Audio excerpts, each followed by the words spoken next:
by them goon rules, my go by them goon rules, my go by them goon rules, my go by them goon rules, my go by them goon rules, my go by them goon rules. The Department of Justice is taking action after several reports show a history of misconduct from the Rankin County Sheriff's Department deputies. 12 News' Delisha Banks breaks down the facts of the DOJ's civil rights investigation. Delisha? Byron, the Rankin County Sheriff's Department is the subject of the recent civil rights investigation. The Department of Justice will closely observe the discriminatory actions, policing practices, and behaviors of the department and its deputies. In 2023, 2 black men were brutally assaulted by 5 former Rankin County deputies and a former Richland police officer. The 6, also known as the Goon Squad, pled guilty and were sentenced for the excessive force and torture of Michael Corey Jenkins and Eddie Terrell Parker. According to U.S. Assistant Attorney General Christian Clark, the Department of Justice has received other reports similar to the Goon Squad incident. Public reports indicate that deputies allegedly plant evidence, coerce confessions, and have tried to hide evidence of their wrongdoing, particularly of the violence they have visited on the people of Rankin County.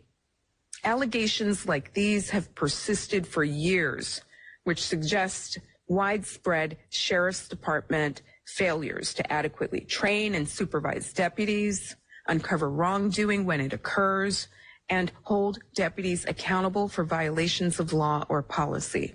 U.S. Attorney Todd G. represents the Southern District of Mississippi. He says the state must put an end to history repeating itself. The events in Rankin County appear to be a continuation of the violence and intimidation that for too long has defined how many African Americans experience the justice system in Mississippi. We do not have to accept the old hatreds and abuse of the past. And we do not have to accept the false claim that safety comes at the price of illegal force and abuse of power. Attorney Malik Shabazz represented the 2 Goon Squad victims. Shabazz says, quote, on behalf of Michael Jenkins and Eddie Parker and innumerable victims of Rankin County's long and extremely violent legacy of departmental abuse under Sheriff Brian Bailey, we applaud the DOJ Civil Rights Division today, end quote. Representatives of the Department of Justice began speaking with the residents of Rankin County who have fallen victim of injustice. We need citizens to come out and actually speak out about what has happened to them. We've had a good amount of people who have done this in the last year and a half, but certainly there are more. And the Justice Department wishes to speak with them, and certainly I, as an attorney, am happy to speak with them also. DOJ says a public report of their conclusions will be published once the investigation is completed. The Rankin County Sheriff's Office released a statement saying, quote, we will fully cooperate with all aspects of this investigation while also welcoming the DOJ's input into our updated policies and practices, end quote. Gusty Renegade, Context of White Supremacy, in for another broadcast, hopefully to share constructive information on the system of white supremacy. Today's date, Wednesday, September 25, 2024. So I have been told. Now, I said yesterday we've been broadcasting every day. We'll be back tomorrow, Friday, Saturday, very active for autumn 2024.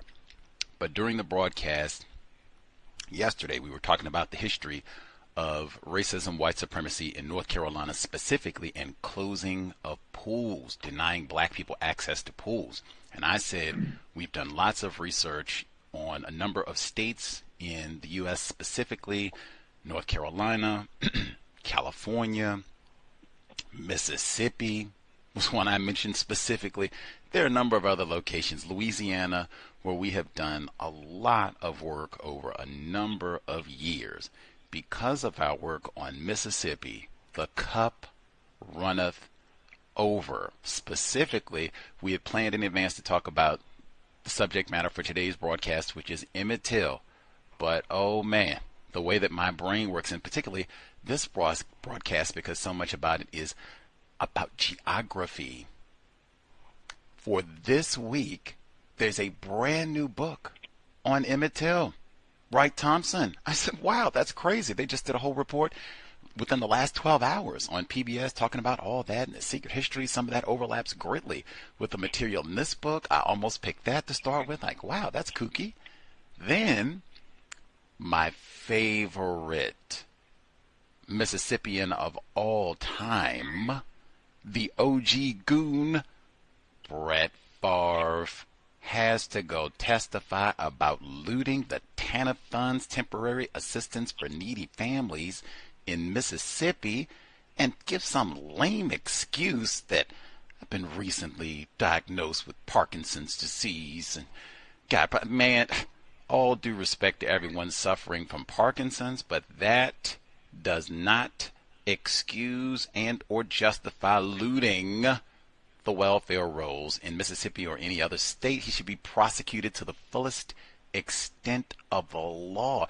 Could have chose that one too, but all of this happened within the last 5 days. Whew.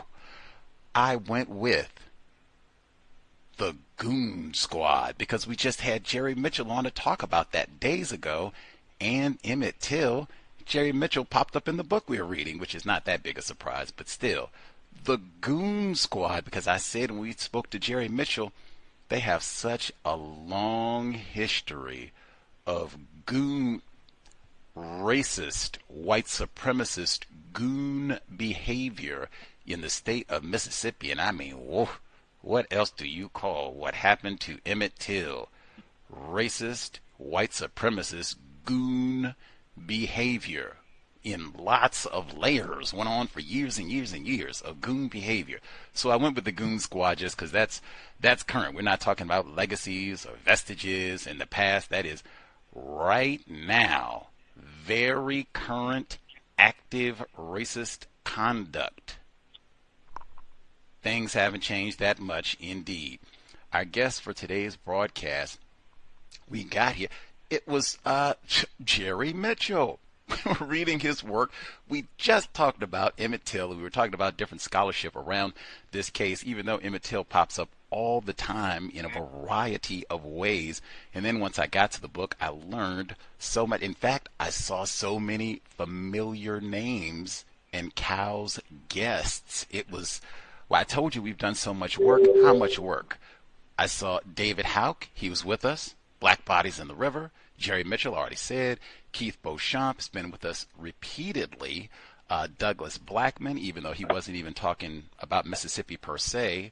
State Senator David Lee Jordan was with us repeatedly. Even we talked about James Craig Anderson, if you need another example of modern day racist goon behavior in the state of Mississippi. And Charles E. Cobb, that nonviolent stuff will get you killed, former member of SNCC, great book. He was with us back in 2014. Lots, and that's just, I think, a snippet. That's not even exhaustive, but this will add to our work on the local system of white supremacy in the state of Mississippi. Our guest for today's broadcast, not in Mississippi. He is the co-director of the Institute of Digital Research in the Humanities. His work focuses on issues of race, memory, and digital humanities. Since 2014, he centered his work research on the legacy of the murder of Emmett Lewis Till in the Mississippi Delta. Real pleasure to have him on the broadcast. We'll be discussing his book, Remembering Emmett Till. Strong correlation between geography and the local system of white supremacy in Mississippi in the telling of this lynching. Real pleasure to have him on the program. Our guest, Dr. Dave Tell. Dr. Tell, are you with us, sir? I'm with you. Thank you. Thank you so much for sharing a bit of your Wednesday evening with us. For our listeners who may not have read Remembering Emmett Till, maybe not have read it yet, anything you would like them to know about who you are and the work you do, sir? Thank you. It's a pleasure to be here. You know what? There are a lot of books and a lot of scholars and a lot of journalists who I would consider expert in the story of Emmett Till, and a lot of them have been on your broadcast. I'm thinking of people like Jerry Mitchell and Keith Beauchamp. I think what sets my book apart from a lot of the other stuff on Emmett Till is that my book picks up the story in January of 56. So as your readers know, Emmett Till was murdered in August of 1955. The trial was September of 1955. And those events are well documented in lots of different ways. But I feel like a story that has never been told is the story of how the people who lived in the shadow of the murder dealt with the legacy of the murder for the next 60 years. So my book tries to follow the lives and the communities in Mississippi of the people who grew up in the shadow of the murder and trace the ways that those communities dealt with the murder or ignored the murder or twisted the story of the murder in the years to come. So I feel like the title says it all. My book is called Remembering Emmett Till, and it's a story of how the Till story has been remembered over the years. Fantastic. We'll get to some of the details as we proceed. I guess importantly, for people who've not seen an image of you, Dr. Till, you are classified as a white man. Is that correct? That's right. Grand. I guess before we hop into the book specifically, we start every program specifically talking about Emmett Till. I use the term racism and the term white supremacy as synonyms. I use the same definition for both terms. That definition, a global system of people who classify themselves as white and are dedicated to abusing and or subjugating everyone in the known universe whom they classify as not white. Do you think such a system exists? Do you think that definition is accurate?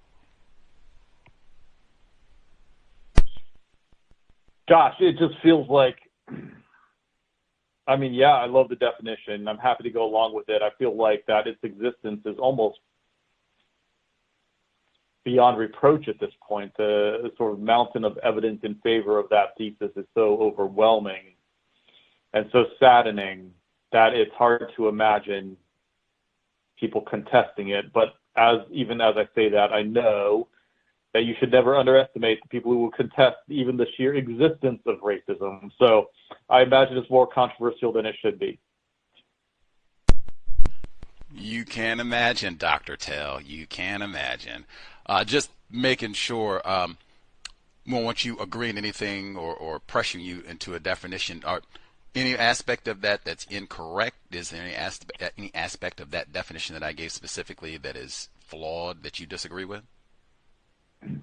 I don't think so. I wouldn't even phrase it in terms of flaws or disagreements. Maybe I might phrase to engage that definition. I might think of it more in terms of like where your interests lie versus mine. So I will say that, yes, I agree that white supremacy and racism is a global system of oppression.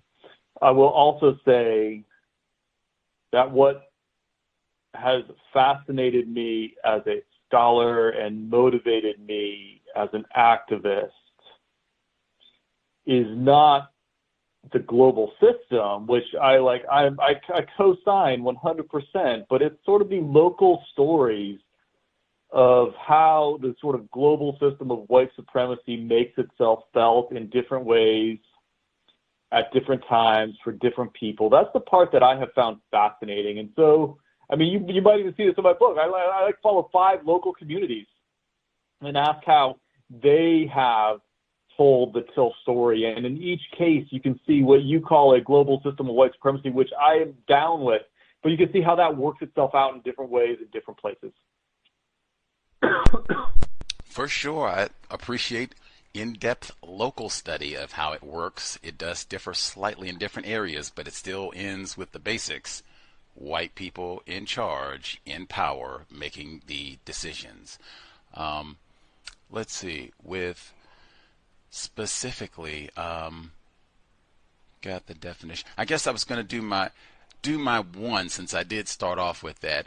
I know you are in Kansas specifically, unless I'm incorrect. Are you in Kansas? Yes, sir. Okay. I'm at the University of Kansas. Right on. Go Jayhawks.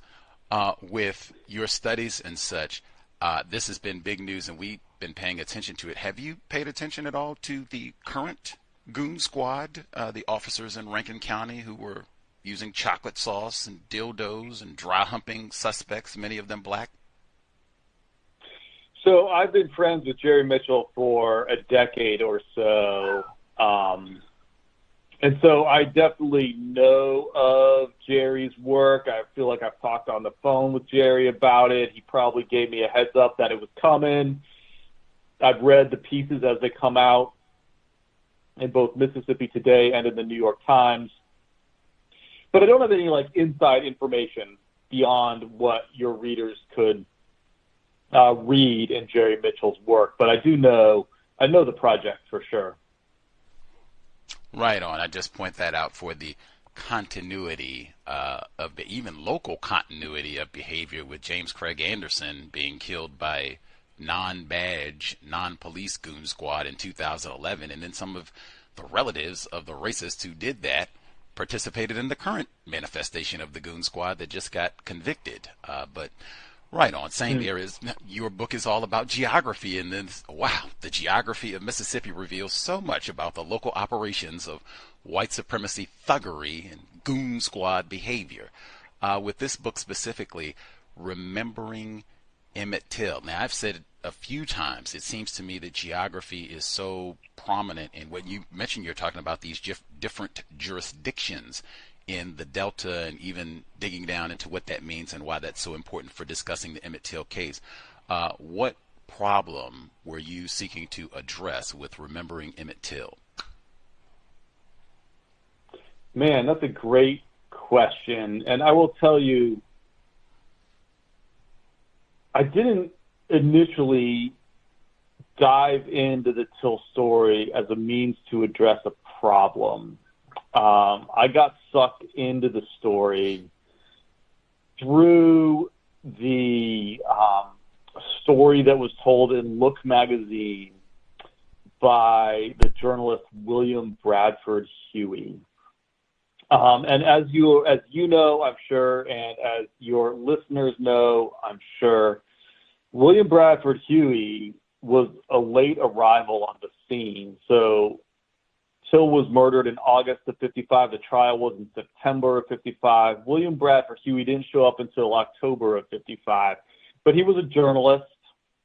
He was a freelance journalist, and he rolled into Sumner, Mississippi, and I'm not making this up, with a suitcase full of cash and a bottle of whiskey. And he drove not to the murderers themselves, but he drove to the lawyers that represented them, put the bottle of whiskey on the table, and said, look, these two men were just acquitted.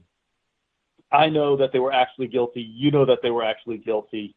Let's just tell the story. And if I can quote him, let's make crime pay. So essentially, he paid the lawyers who defended the murderers, and he paid the murderers for what became known as the confession to the murder. It ran in the January 24, 1956 edition or issue of Look magazine.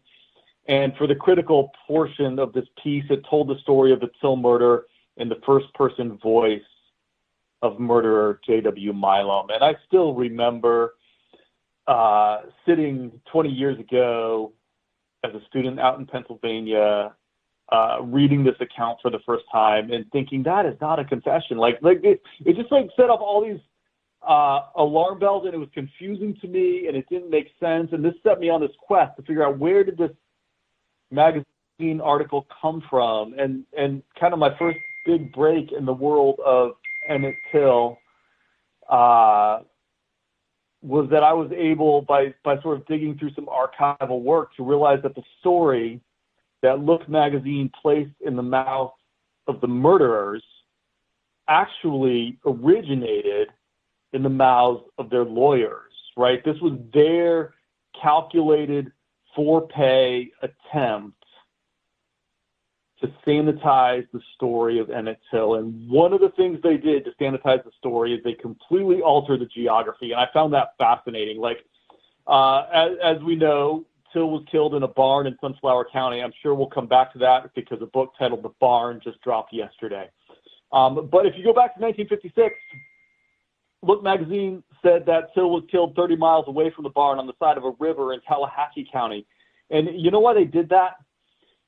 They did that because the Look editors in New York City knew that these two men had just been acquitted of the murder in a court of law. And they knew that if they published a piece that said murderers J.W. Milam and Roy Bryant were actually guilty, they could be sued for libel because a jury of their peers had just acquitted them.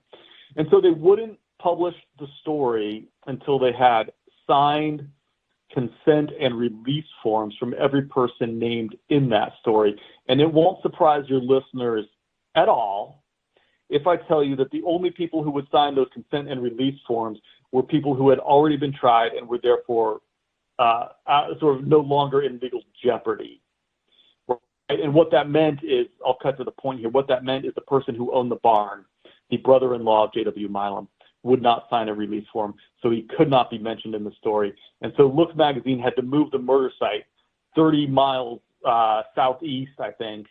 And that sort of dominated the memory of the murder for 50 years. Like the murder site does not appear on a map of Till's murder until I think 2004. So that's like what, 48-year reign that Look magazine completely messed up the geography of the murder. And it was really that triggered an interest and a curiosity in how racism and geography were essentially in cahoots with each other. The geography functioning to hide the complicity of white murderers.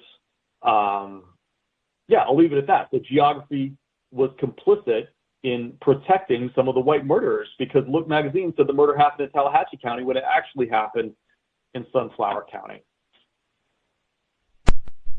Geography and racism, white supremacy intent. That's us. I definitely appreciate just the details of studying the local operations of white supremacy, racism, and that is important. He said he didn't necessarily come to this from a problem per se or trying to address a problem, but just being a curious scholar at Penn State. Go Nittany Lions.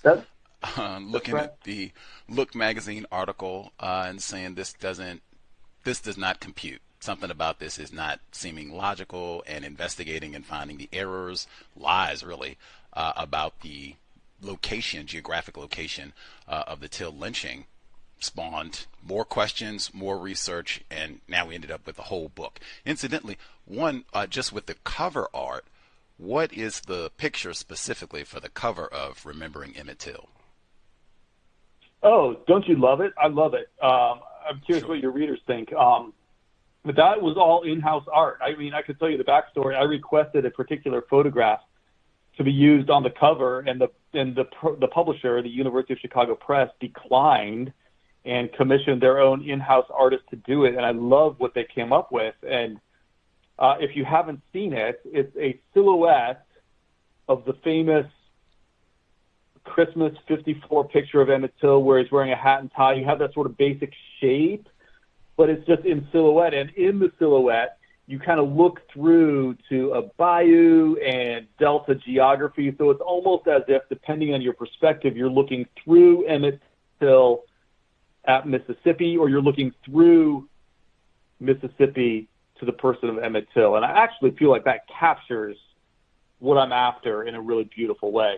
And for what it's worth, I will tell you, and this has nothing to do with me, so this is not boasting at all, that cover won an award. I don't remember what the award was off the top of my head, but there was like a book publisher award that went for book covers, and that one won it.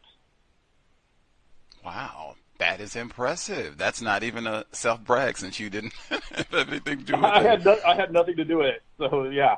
Wow, that's a good choice. Yeah, I do like the cover art. It's not the standard, or it's a different way of giving the standard photo that I think a lot of us have seen over the years with Emmett Till with the hat on and all that. Yep. And it, like you said, it's got the delta in the background, which is such an important part of the book. Like, right on, good choice. Or whoever did the artwork, bravo. And then the second, so I got spoiled here. I got both the hard copy book, I got the ebook, and then I also got the audiobook. The audiobook is narrated by David Sadson. Did you have any input over Mr. Sadson while he did the narration? I did not have any input in his selection as the narrator. They told me after the fact, after it was a done deal. I do remember talking on the phone with him as he was doing it, and honestly, it was like a consultation. It was not like a tryout or anything like that. I did not have any, like the publisher selected him, signed on the dotted line, commissioned him, and after it was all wrapped up, the two of us connected. That's interesting. Okay, so no input. That's, I guess, no input on either the artwork or the narrator. That's even more interesting because I checked. It seems to me, at least, Mr. Sadson is a non-white male, might even be classified as a black male, and you're a white man, so that does give it a different tone, if you will. For the, were you able to hear the finished product? I think I listened to it. It's one of those things, I read the book so many times over the years that by the time it was actually in print, I probably didn't, like, I've never read the book once it was in print, and I'm sure I didn't listen to all of it, but I'm sure I listened to some of his storytelling. Did you listen to it? I did. I listened to, I had to go look, like, this sounds like it could be a non-white person. Confirmed, like, wow, that's even wackier. Like, so then I had to think about that. I said, I have to ask him about that when I get on the program. But I thought he did a great, Mr. Sadson, if he hears this, thought he did a great job, very professional, kept me engaged. He switched up to give a different tone of voice for some of the different characters and such in the text. I thought he did a great job. Well, that's great. Right on. What did Greg Spencer teach you about the art of rhetoric? You included that in the acknowledgments. Wow. Gosh, it's been a long time since anyone's asked me that question. Professor Greg Spencer was, he taught my first class on rhetoric, but I think the more accurate thing to say is Spencer's the guy that taught me to enjoy the life of the mind. He taught me that studying rhetoric, and for me, that just means studying what people say and how they say it. And Spencer taught me that studying what people say and paying attention to how they say it is a great way to understand culture. So I very much think of my training both under Spencer, that was at Westmont College in California, then my training in rhetoric at Penn State was very much a training in, like, how do we understand culture by paying attention to the things people say about it. And I think you can see that in my book, Remembering Emmett Till. I'm trying to pay attention to what people say about race, to what they say about the Mississippi Delta, to what they say about memory, and just sort of, I try to take it seriously and ask what we can learn about racism and memory and place by taking seriously the way people talk about it. Wow. I'm so glad I asked that question. Whoa. Much obliged. If you recall, the racial demographics of your rhetoric course at Penn State, like, do you remember, were there a lot of black people in this course? Were there no black people? Like, what do you recall? I recall 0. Go Nittany Lions. Oh, well.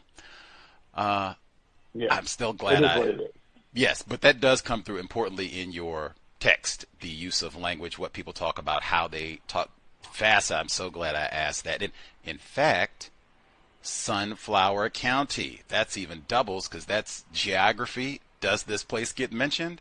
Is this place excluded from all of this? And in particular, I would be remiss, wow, as a black male victim of racism, attempted journalist, the black journalists who put their life on the line to go out and report this and to give the alternative to try to just be accurate about all of this.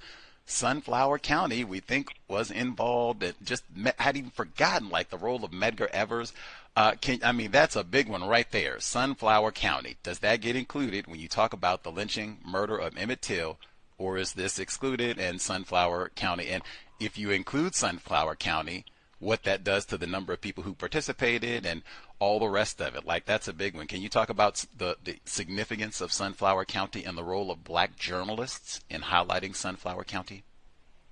Yeah, so let's just, for the record, name the black journalists who were involved in the Till trial. So at the forefront, I think of Simeon Booker and Jimmy Hicks. I know Moses Newson was already there. Gosh, I'm sure I'm missing some. Like David Jackson, the photographer from Jet, was there. There was the woman from Johnson Publications whose name escapes me.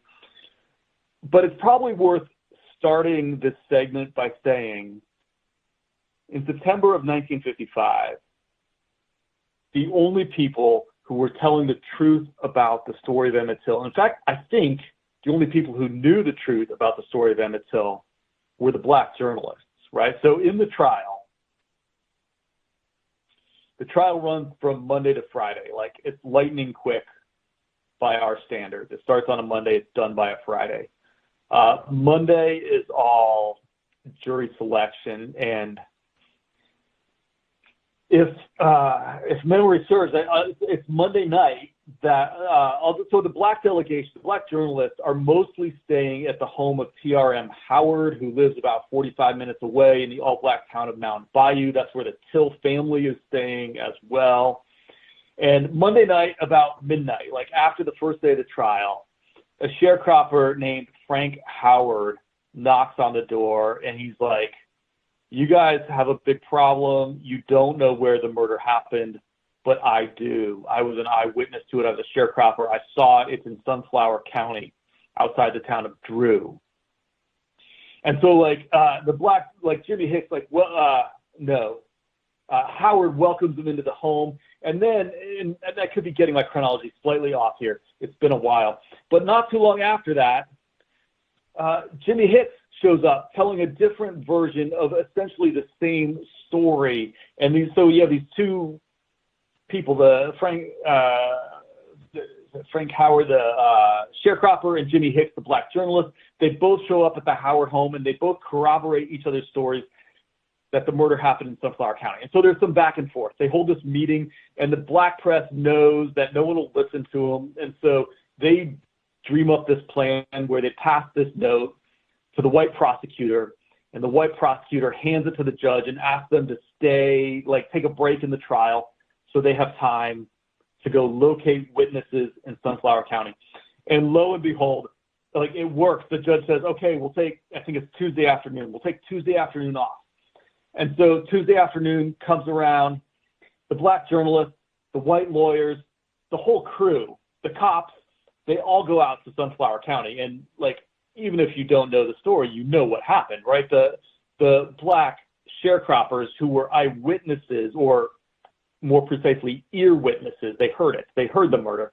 Ear witnesses to the murder, they got freaked out, and they were nowhere to be found. And so this is when Simeon Booker has this amazing piece where he talks about, like, the first great interracial manhunt in Mississippi, or some dramatic title like that, where, like, a member of the black press teams up with a member of white law enforcement, and they break up in cars and, like, go pouring down these Mississippi Delta gravel roads at 90 miles an hour in the middle of the night looking for these 5 eyewitnesses, and they find them.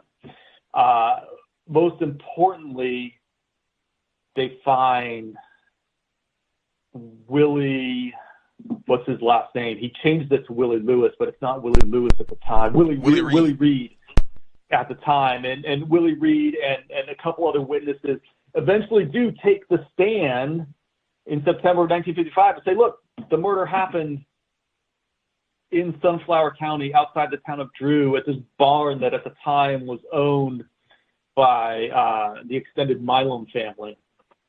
And that, if you look at the press, the national press, both white and black, in September of 1955, that story is clearly told. The first map ever printed of the Emmett Till case ran in the Memphis Press Scimitar, a newspaper, and it was a map of Mississippi, and it had a star that marked the location of the barn in Sunflower County. Like, in September of 1955, it was no secret that the murder happened in Sunflower County. But that was a short-lived moment of sun for Sunflower County, because what happened, as I told you, that journalist comes in, William Bradford Huey. He can't get J.W. Milam's brother-in-law, and he's the guy that owned the barn in Sunflower County. He can't get him to sign a release form, so he's not allowed to include him in the story. And so he needs a new murder site. And so he moves the murder site 30 miles east to an abandoned site of Riverbank. And here's the crazy thing. For the next 48 years, and I've traced this, Sunflower County does not appear on a single map of the Till murder for 48 years. It all but disappears. And what I try to stress in my book is when Sunflower County disappears, what happens is a number of white men get let off the hook. Most prominently, J.W. Milam's brother-in-law, who owns the barn. He's never prosecuted.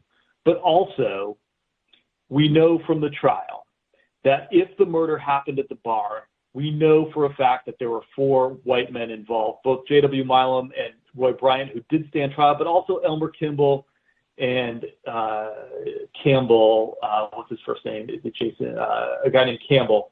But Sunflower County is written out of the murder, which means those 3 white guys, Campbell, Kimball, and Milam, live the rest of their lives and are never brought to justice. And I don't know what you think, but for my money, that's a pretty clear example of how geography becomes a mechanism of racism, because Sunflower County was written out of the story, it had the side effect of protecting 3 guilty white men from legal prosecution. The cows, Dr. Dave Tell. I just went back and watched Stanley Nelson's documentary, so I just saw Willie Reed today, but I've not spent enough time in Mississippi to be really locked in on all the geography, like, oh, okay, this is Sunflower, and boom, boom, boom, and where all of this is. But I thought that did come through. As someone who is ignorant, you have the maps in the book. This is one where I would say it's very important. I do have the audio book, but I also have the e-copy to have the book, because there are lots of maps so that you can see all of this. Super important. Even just what he said, depending on if you leave Sunflower County out, well, do you think, based on the evidence, you said you traced all of this, do you think it's likely that this probably did happen in Sunflower County, where Leslie Milam, that's the brother of Milam, who actually participated directly in the lynching and was on trial for all of this? Do you think it's likely, based on evidence, that, yeah, this probably did happen on Leslie Milam's farm and happened in Sunflower County? Oh, I think it's all but certain. Like, look, the only person who was telling the truth in 1955 was Willie Reed. Like, Willie Reed knew the story. He paid for it. He left the trial, got taken directly to Chicago, changed his name, and this story haunted him for the rest of his life. Dang. But he was the only one telling the truth in 1955. Wow. He changed his name, and wow, that's I don't, dang, Willie Reed, victim of white supremacy. Dang, that says a lot. You have to move to another, wow. Anyway, yeah, go ahead. And he would never talk about it. I mean, his late spouse, who eventually, after Willie passed, his partner did sort of talk about how closed off Willie was to this. I mean, Willie was dealing with trauma in an age that did not know how to address trauma, right? And so Willie never got the help. He was shuttled, essentially, he was rescued from Mississippi because he told the truth at the Till trial. He was rescued from Mississippi. But once he got to Chicago, he never got the support. He never got the mental health stuff. Like, he was dealing with one of the most, he had a front row seat to one of the most significant traumas in American history, and was left to deal with it all on his own with no help. Like, no wonder the guy struggled. Like, anyone would struggle in that situation. But I just come back to the fact that he was the only one telling the truth. Like, he walked by the barn on the morning it happened. He heard the screams. He hung around. He watched. He saw J.W. Milam come out of the barn, get a drink, and go back in. He saw the body come out of the barn, wrapped in a tarp, put on a truck, and driven away. He compared pictures of Emmett Till to what he saw in Sunflower County, and he said without question, the murder happened here. He's the closest thing, like I said, he's an ear witness. Like, he heard it. He heard the screams. He heard Emmett Till crying out. There is no one who had a closer perspective on the murder than him, and he was the only one who was willing to tell the truth. So Willie Reed should be a hero. And I would tell your listeners, I know we'll get to this at some point, but Wright Thompson's book dropped yesterday. It's called simply The Barn, and Willie Reed is the hero of that book. So I would push your listeners, urge them to go buy that book and learn the story of Willie Reed. Oh, now I mean, I do have the book. I didn't know that Willie Reed is the star of the book. Now it'd be more.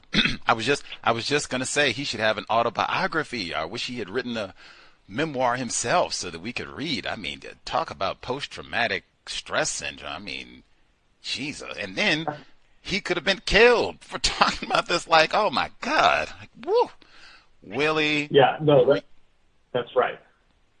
Willie. That's right. I think post-traumatic stress syndrome is that's the right scale of trauma that we should be talking about here. Jeez. Privileged black male indeed. And in fact, it reminded me, Keith Beauchamp, when he was here. So if you think, just based on evidence, what Mr. Reed testified to and such, and others, that the correct evidence-based location for this murder is Sunflower County on Leslie Milam's farm, and that would include other white people who participated in this crime, does the same apply because allegedly black people helped hold down Emmett Till and then cleaned out the van? Does that hold? So if it's in Sunflower County, now you have additional black people to help in all this? Yeah, no, I think that's right too. So the two people in question, let me see if I can get these names right, are Levi Collins and who's the other one? Levi Collins and there's another guy. The key fact is that these African-American men worked for J.W. Milam and were forced at gunpoint to be involved in the transportation. They guarded Emmett Till in the back of the truck, essentially. And this actually... Henry Lee Loggins, is that the other person? Make sure we get the name. Yeah, that's okay. It. There you at go. Gunpoint? Are you sure? This was at gunpoint? What? Okay, so I'm not sure it's at gunpoint, but I am sure that J.W. Milam gave them no choice. It's not like they were participating of their own free will. Their livelihood was wrapped up with J.W. Milam, and they could not, when he told them to be involved, they could not say no and live to tell about it, I think is the fair way to say about it. It's a fair thing to say. Oh, okay. I think this does bring up another fascinating and I feel like underreported part of the Till story. I don't know if you have ever heard the line that Emmett Till was not scared. Oh man, can you just hold 1 second? I thought that was such an important portion of the book. I had to change my highlight color. Just let me read that portion of the book and then you can elaborate in much detail as you like. This is from chapter 1, Race, Geography, and the Erasure of Sunflower County. And to answer your question, yes, I'd heard, that's why it resonated with me, because I have heard this. Till wasn't afraid of them? Question. His alleged bravery has gone down as one of the most uncritically accepted parts of the entire lore. In the acclaimed 1987 Eyes on the Prize, Huey expands on the point. Young Till never realized the danger he was in. This is difficult to believe. It strains credulity, Whitfield wrote, that Till could have been so impervious to the danger he faced. the sheer persistence of the mythology of a not scared Till is nowhere more evident than this. The only museum in the world dedicated primarily to the murder of Emmett Till is called the Emmett Till Historic Intrepid Center, the intrepid designating the fact that Till was fearless in facing death at the hands of his kidnappers. How a 14-year-old boy kidnapped at 2 a.m., tortured, and conveyed around the Delta in the back of a truck could not be scared is simply unfathomable. It is impossible to know the precise emotions Till felt that night, although fear must have been among them. Regardless of the precise extent to which Till was scared, we can say for certain that Huey's not scared Till was a mechanism for eliminating the participation of Loggins and Collins, who were only there because a scared boy would run. Without a scared boy, there was no reason to keep Collins or Loggins in the story, and this, of course, served Huey just fine, eliminating the need for release forms he could not obtain. Wow. Bravo, Dr. Tell. Yeah. Now, give us extra details, sir. I mean, that passage kind of nails it. So, like I said, Look magazine, the Lawyers for Look up in New York City, required consent and release forms from every named participant. Levi Collins and Henry Lee Loggins would not sign a form because they had not been tried. They had no legal protection. And so Huey needed to eliminate them, which he knew that caused a problem, because the whole reason that Levi Collins and Henry Lee Loggins were involved was to ride in the back of the truck and hold Emmett Till there. I mean, they drove, depending on who you trust, they drove hours around the Delta before the torture. And they're like, even Till's mother, when she heard it, her first reaction was, "That's not true. My boy would run." Right? I think all of us would say that, like, why would anyone not run in that situation? And William Bradford Huey knew that was like an unbelievable part of his story. So if you go back to that Look magazine article, he introduces that paragraph by saying, and I quote, "Here's the most unbelievable part of the story.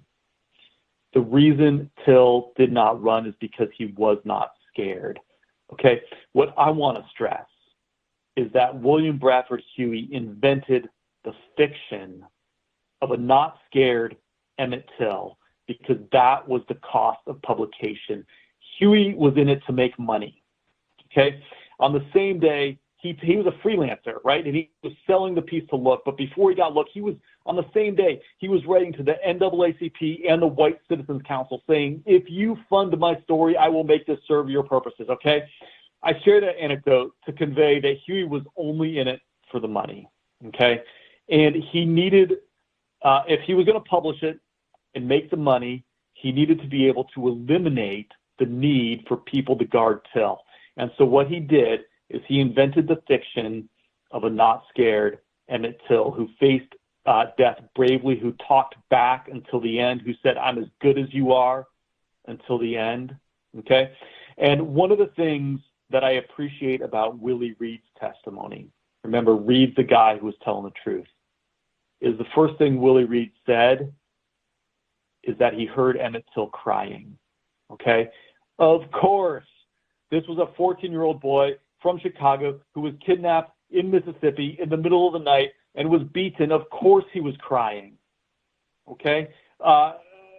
If there weren't such politics between us, like, the crying would be the least controversial part of the whole story. But William Bradford Huey couldn't publish the story unless Emmett Till stayed in the truck of his own free will. And so he invented this fiction of a stoic, undisturbed, unscared Emmett Till who stayed in the truck defiantly, not because he was forced to be there.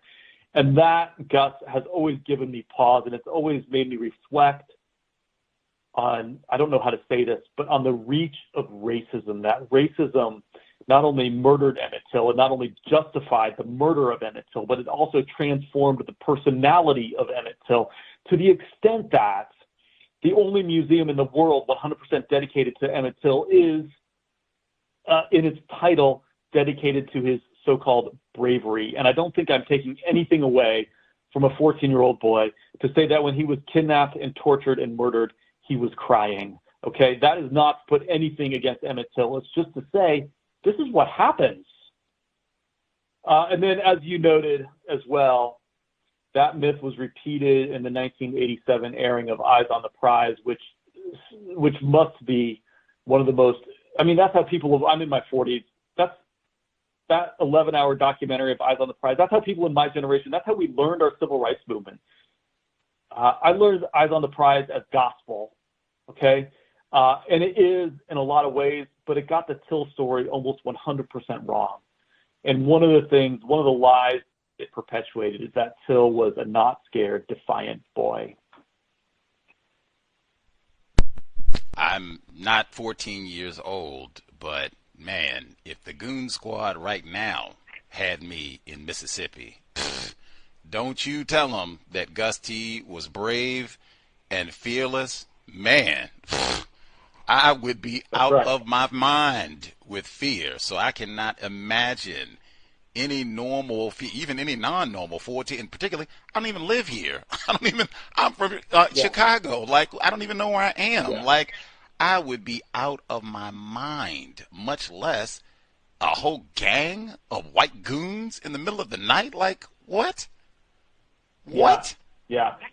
Come on. Even I would submit only the dehumanization of black males specifically, because we think they're rapists, would even allow that sort of nonsense lie, racist lie, to be perpetuated over. Because I had heard this even before I'd heard this over. It's in Eyes on the Prize all the time. They say he was courageous. He wasn't scared. Like, get out of here. With Willie Reed, who is in different documentary, the Stanley Nelson film, which came out many decades after Eyes on the Prize. This is what I appreciate about scholarship and just paying attention to detail and geography being so important. So Willie Reed is in Stanley Nelson, who's a black filmmaker. He's in Mr. Nelson's documentary film on Emmett Till, and he, recounts what he saw. But you point out the significance of, they present Mr. Reed, but they show you imagery that does not connect Mr. Reed with Sunflower County. They show you imagery that connects Mr. Reed with Glendora, which is the exact same location from the Huey story and the white defense, the white racists who deliberately, nope, we're going to leave Sunflower out of all of this. And can you just talk about the significance of, I think you used the term of making geography irrelevant in the Stanley Nelson documentary? Yeah, so I mean, I don't want to throw shade on Stanley Nelson. So is it, when does that come out? Was it like 03 or 04? I think it might was it 07, Nelson? I think. 03, you're right, 03. Okay. 03. And then Keith is right around there at the same time with his documentary. And you know what? Like, props to both of those guys. I know there was a little competition between them to see who could get their doc out first, but props to both those guys. I mean, those guys took a story that had been solidified for nearly 50 years, and they breathed new life into it using documentaries. They put Willie Reed back on the screen. And yeah, Stanley Nelson got some stuff, like, in retrospect, you're like, okay, he should have got that right. Like, they have Willie Reed on camera talking about Sunflower County, and then the narrator comes on and they mistakenly thinks that Willie Reed is talking about Tallahatchie County, and they got the visuals all wrong. And then they, like, even when he's talking about the barn, they put the wrong barn in the background. Like, it's just like mistakes that in retrospect, you're like, okay, we could have figured that out. But I think in the big picture, like, every Till scholar alive right now needs to be writing thank you notes to Stanley Nelson and Keith Beauchamp, because they were doing this before any of us were. they were working, so the FBI reopens the case in 2004, and really before that, it's hard for us to imagine how little resources were publicly available for people like Nelson and Beauchamp to work off of. There was like one master's thesis that had come out in the 60s. There was one book that came out in the 80s, but it super uncritically followed the work of William Bradford Huey, so it wasn't a very reliable source. And that's about it. There wasn't much to go on. And so I'm just like, I remember as a grad student driving 3 hours across the state of Pennsylvania. This is before you could stream documentaries. Like, I had to drive 3 hours to go watch the Beauchamp documentary, and it blew my mind. It like just sort of opened avenues and opened questions in my mind that had been settled for decades. And so they got some stuff wrong. And Nelson kind of messed with their geography a little bit. But honestly, my gut reaction is, thank goodness those guys were doing this work, because we'd never be here without them. Mr. Beauchamp's been a guest on the Cows repeatedly. In fact, like Brian, he's got a lot of films and work that are very helpful, I think, on racism, white supremacy, the Emmett Till case, no exception. Specifically with Stanley Nelson, and I guess even the word shade, I'm not throwing shade, but just striving for accuracy as a scholar, striving for accuracy. And Mr. Nelson, as you point out, he won a MacArthur Genius grant. Like, you get a pretty big stipend. They don't just give you a few quarters for that. Like, you get enough money that you can get accurate researchers, could have even borrowed you or someone like yourself to do accurate research, because I would have never noted that. But that's a big deal to have Willie Reed and then to put up something that is a reference for Tallahatchie County when he said all along, unwavering, like there was never any ambiguity or whoops, that's not what I meant. No, always Sunflower County. This happened on Leslie Milam's property where all this went down with more white people. That's really important. The way that it gets presented, that reinforces what I said, the white defense, the white racists who were defending these murderers, defending them and lying about all of this, and then totally exonerating other white people who participated in this. They never even had to go to a court of law. But the reason this stood out more to me, this is the second documentary that is credited to Stanley Nelson that now that I've read, wow, there are huge, like, glaring errors, because he also did a documentary on Jonestown. That's even worse. There are people that call him a Jim Jones apologist. In my view, that is about the worst thing imaginable. To have someone who is a child killer, you do a documentary about all this, and they say you're a Jim Jones apologist, and just going by the evidence, I would have to say, yep. But anyway, all that reading is way more important than watching television. But I do echo your sentiment. So important.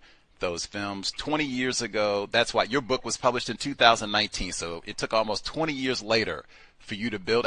We build on scholarship, building on scholarship. But I do think pointing out errors is important. Why, and even just showing the last. Go ahead, sir. I was going to say, there's a fascinating story here, and I'm not going to be able to do the chronology off the top of my head, but it would be easy enough to dig up. I think this is a fascinating little piece of Emmett Till trivia. So, do you want to know the first person to put Sunflower County back on a map of the Till murder? It happened in 2004. And the person who did it was an undergraduate student at Rhodes University in Memphis, writing an undergraduate honors thesis on Emmett Till. Her name was Ellen Whitten. She was the granddaughter of John Whitten, the lawyer who defended the murderers. And she said, look, my family was in the thick of all this, and I'm ashamed of it. And so I'm going to set the I'm going to set the record straight. And at the end of her master's thesis, she like printed an electronic map. It looks like what a Google map would have looked like in the 1990s. And then she like drew on it with her hand and drew attention back to Sunflower County. And it's amazing, but she beat the FBI by like 3 months. Like 3 months later, the FBI would announce their report, and they would put Sunflower County back on the map. But Ellen Whitten, at least publicly, was there first. Now, what I would love to know, and I don't know this off the top of my head, was like, when exactly did Stanley Nelson's documentary come out? Did he have access to Ellen Whitten's work? Probably not. Did he have access to the FBI? Maybe. But like when Stanley Nelson is like doing this, there is literally not a map available that's published more recently than 1955 that would tell him that Sunflower County was relevant. Like there was literally not a map out there that would say that. And so in one sense, like I could almost imagine him listening to Willie Reed, looking at the available maps and trying to say, okay, well, he must have meant here, because there just wasn't a map available that said that at the time, which is crazy to think about. But that's the state of the case in the late 90s and early 2000s. I could partially, I mean, that is reasonable. That is an important point to, elucidate. I mean, I don't need to be a Stanley Nelson apologist, but I'm just saying.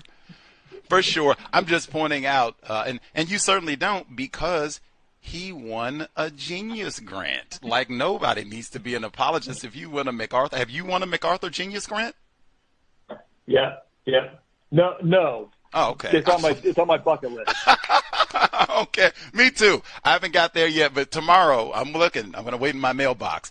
But yeah, he doesn't need any apologists, but I just look at that like you are credentialed and you have staff. You get a big stipend. I said you get a few quarters with that award unless I'm mistaken. So you get staff and people that can go out. You said when you were at Penn State, you just read the report and things stood out as incorrect. I think he could have got staff with some of that Genius Grant scholarship, and they could have went and did the same thing that you did with the scholarship that was available and going back and looking at some of the newspaper reports and what have you, like, oh, I see what happened here. At minimum, what this Huey guy said is not adding up correct. I'm going to have to do some more studying before we put this out. And like, I wouldn't be so critical. Jim Jones, you fooled me once. Shame on you. Fool me to get fooled once, can't get fooled again. President Bush. No, I hear you. I hear you. Now, you said later, oh my God, this was so important. Man, you even used that word shame before that. Oh my God, I can't even forget. You asked that as a trivia question, and I actually did have it. I even had the name of Ellen Whitten's thesis, Injustice Unearthed, Revisiting the Murder of Emmett Till. Man, I would love to. Is that possible? Can I make a compensatory investment request to get like a PDF to read this? I would love to hear read what she wrote. Oh, yeah, I'll send it to you. I have it on my computer. Woo! Yes, you are the best, Dr. Till. Okay, scratch that off the bucket list. You talked about, and you're affiliated with now, like official, the Emmett Till Memorial Commission, and you just used that word, shame.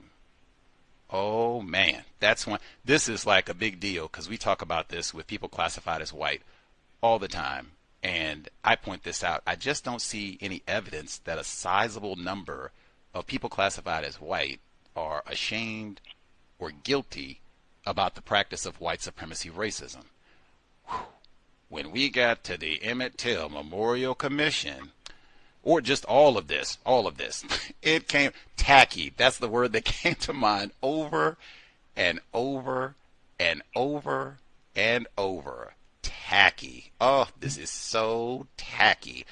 So can you tell us a little bit about what is the Emmett Till Memorial Commission? And even if you can get to in fact, if you can get to some of the motives, did any of the white people who joined the Emmett Till Memorial Commission, did they tell you or publish that they were motivated by shame to join this organization?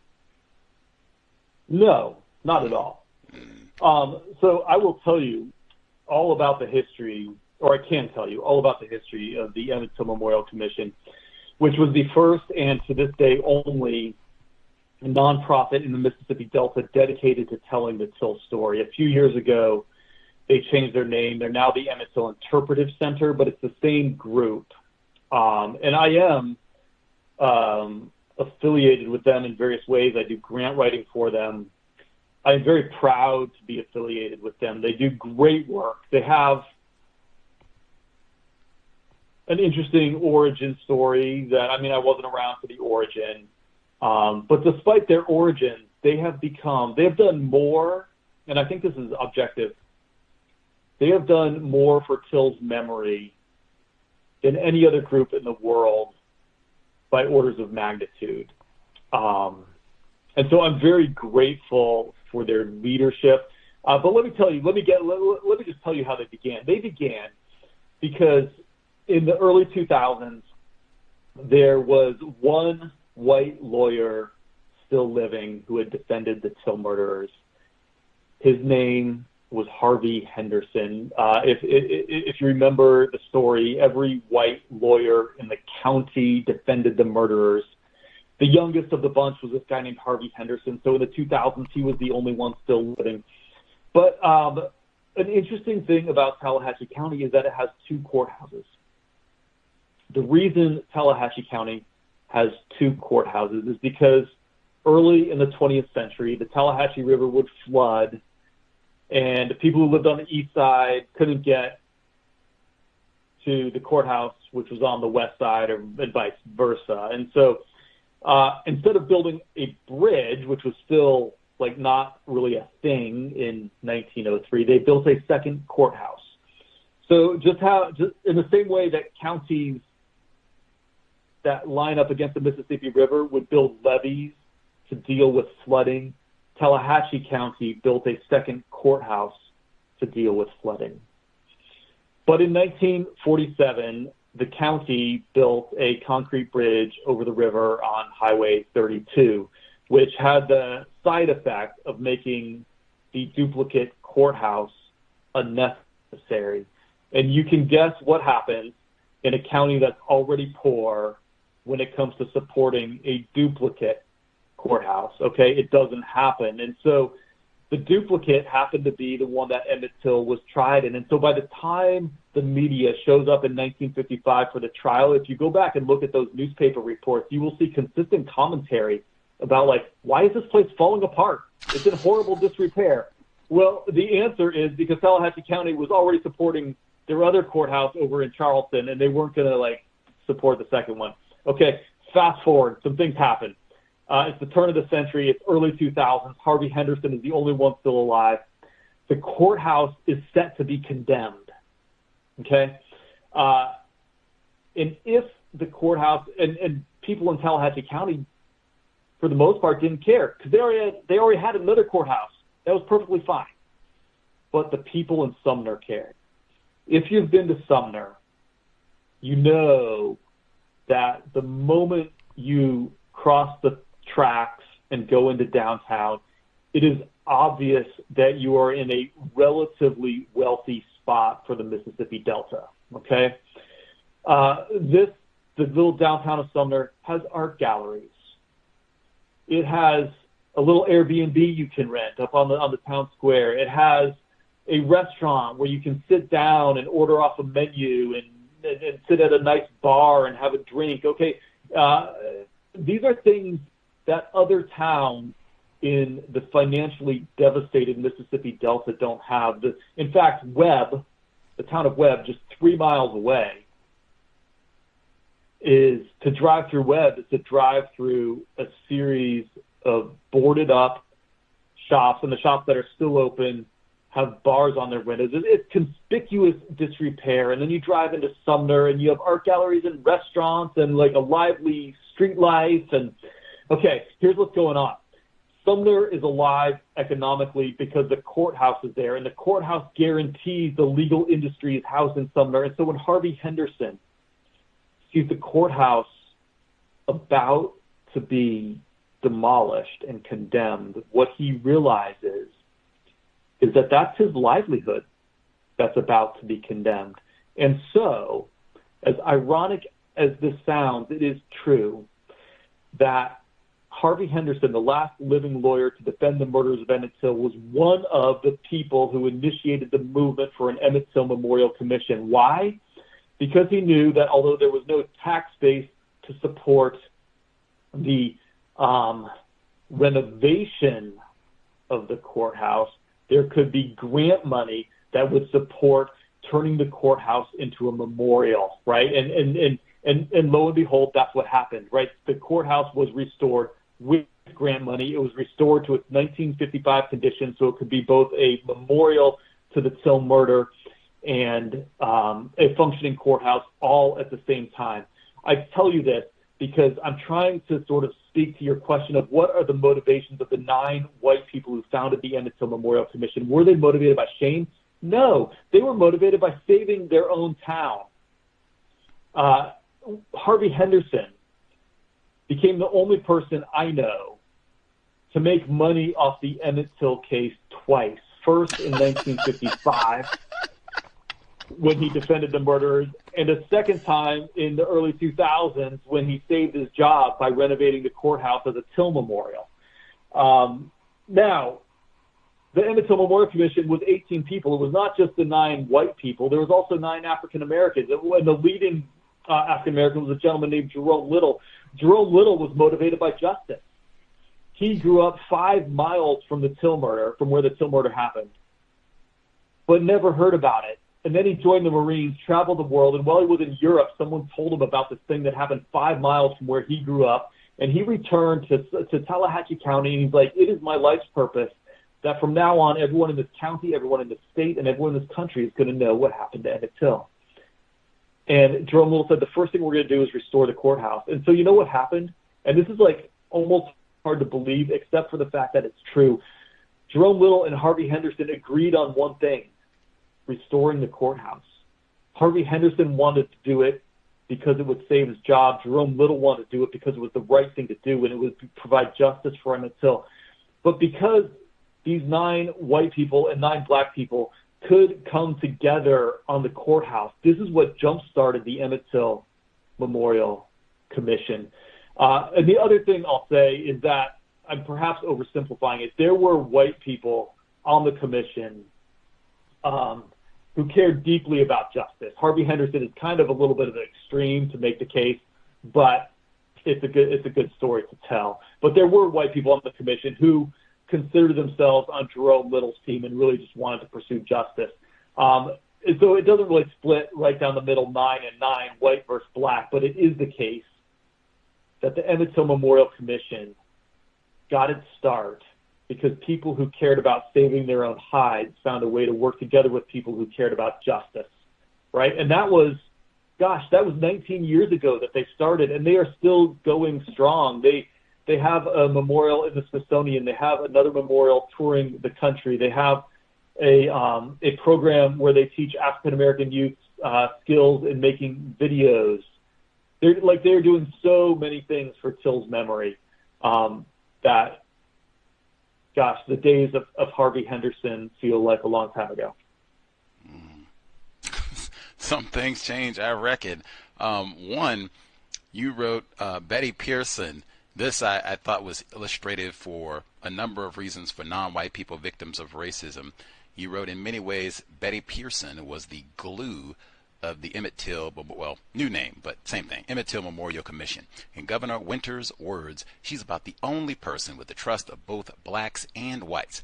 As the great-granddaughter of one of the Delta's earliest cotton planters, Pearson had the respect of the white community. Defense lawyer Harvey Henderson was the best man in her wedding. She was also, however, a longtime civil rights advocate. As a student at the University of Mississippi, Ole Miss, in the summer of 1942, she organized the African-American women who ran the university's laundry service to strike. Although the strike resulted in better wages, it also prompted University Chancellor Alfred Benjamin Butts to call Betty's father and threaten that further racial agitation would get her expelled. I always love picking out those type of anecdotes because I've said for years, Neely Fuller Jr., direct quote, white people cannot be ignorant about racism. They will get in trouble with other white people. Great illustration right here. You are not supposed to be advocating for these nigger women. Let them do the laundry and keep it moving. Like, what is wrong with you? This is not the old Miss way. White people will let you know. Is this correct to your knowledge, Dr. Till? No, yeah, I mean, Betty Pearson is a legend, and she is the person I was thinking of when I was talking about white people who cared about justice. It was Betty Pearson, and so she has that legacy of unionizing at Ole Miss, and then in the 60s, so she's the only woman, I think I'm right on this, who attends all 5 days of the Till trial in 1955, and then after that, she has a plantation. She owns, or her family rather, owns a massive farming operation in the Delta. And it was far enough out of town that it was off the radar. And so in 64, when the Freedom Riders would come through the state, the Pearson residence was one of their safe houses where they could stay. Was it Clinton's Civil Rights Commission? She served on that as well. So she, like I said, by the time she got to the Emmett Till Memorial Commission in 2005, Betty Pearson had like a 50-year history of actively pursuing justice along racial lines. She was one of the few white liberals in the Delta. And so she really was the glue. She could Jerome Little had meetings with her in her home, and she went to Jerome Little's place. And that just didn't happen, right? So Betty Pearson's kind of one of a kind. I'm not 100% sure. I think she's still alive, living out in California. It's been a couple of years since I've spoken with her. But she is definitely a legend in Emmett Till storytelling. To the point, if you are a white person and you are misinformed about what racism is and what your duties are as a white person, you will get in trouble with other white people. Is that accurate? You're a white person. You study racism. You'll get in trouble. So let's put some names to this story. If you're Frank Michener, another white guy on the commission, and you insist that you are not going to apologize because you had nothing to do with it, you're going to hear from Betty Pearson. Because Betty Pearson knows that racism is not an individual thing, but it's a cultural thing. It's whiteness that's at issue. Betty Pearson knew that. And so when, in 2007, Frank Michener said, I am not going to sign anything that says I apologize to the family of Emmett Till, Betty Pearson, along with a woman named Susan Glisson, went to Frank Michener. All these people are white. Betty and Susan went to Frank and said, and explained to him what's going on. And like, to your point, they're like, this is not how racism works. And it doesn't matter if you don't think you have anything to feel sorry for. The fact is, this is happening in our community, and you can be on the right side of history, or you can be on the wrong side of history. And they were able to talk him briefly into the right side of history. So yeah, I'm down with what you're saying. Wait a minute now. I feel like you're trying to flim-flam us here. Wait a second. For one, the point that I raised with Miss Pearson, white people let her know, hey, this is racism, and you are not doing what we expect of a white woman in the system of white supremacy and racism. Hang on one second, because they threatened to expel her. That is, you are going to get in trouble with other white people if you're not doing what you are supposed to uphold racism. That's not what's happening with Mr. Michener, who didn't want to apologize and never did. They had to amend the statement. He did not get on the right side of history. They had to get on his side if he was going to stay on the commission. But nobody went to him, unless I missed that. Nobody went to him and said, look here now. You are going to apologize and act right, get on the right side of history, or else you are going to lose your job, or we're going to foreclose on your house, or whatever, something bad. They didn't do that. All they could do is go and beg and talk nice, try, and ultimately they didn't even succeed. That's what I mean. Like, I feel like you're trying to be deceptive and slick on us here, man, because that's not even a quality illustration at all. They went and begged and failed and then had to go and retract all the apologies. Isn't that so, Dr. Till? Okay, so I misunderstood what you were saying. So, yes, you're right that it was the other white people who were trying to put Betty Pearson into line when she started doing racial justice work. Check, that's right. I had heard you the other way, that she was trying to push white racists into doing justice work, which is also true. To your point about the meeting with Michener, so for your readers, the commission, they want to do this apology. This is Jerome Little's initiative. They want everyone to sign it. And Frank Michener just says, you know what, I have nothing to be sorry for. I didn't do it, so I'm not going to sign it. To which Betty Pearson and Susan Glisson approach him separately. And you know what, I think it's a little bit of a mixed bag. You're right. They do delete the word apologize from the statement that he signed. So in that sense, he never really did come around. But Susan's tack, when she met with him, and this is what I was trying to convey, was more like a strategic, oh gosh, I don't even know how to say this. It was more like a sort of strategy. Like she said, Mr. Michener, our community, this happened in our community, whether you like it or not. Our community is getting attention, whether you like it or not.